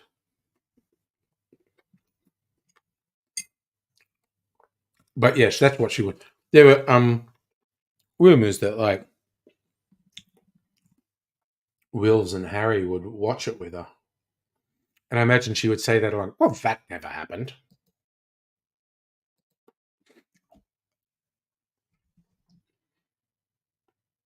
But yes, I don't think any of them liked it once it got to Diana. But anyway, I've eaten the cherry. I'm going to bed. Bid you fine people farewell. All things being equal, I'll probably be back on Thursday, unless I'm not, because things could happen. But whatever you're doing, take care and let's launch off into 2024, hopefully with some positivity. Whatever happens, hopefully I'll see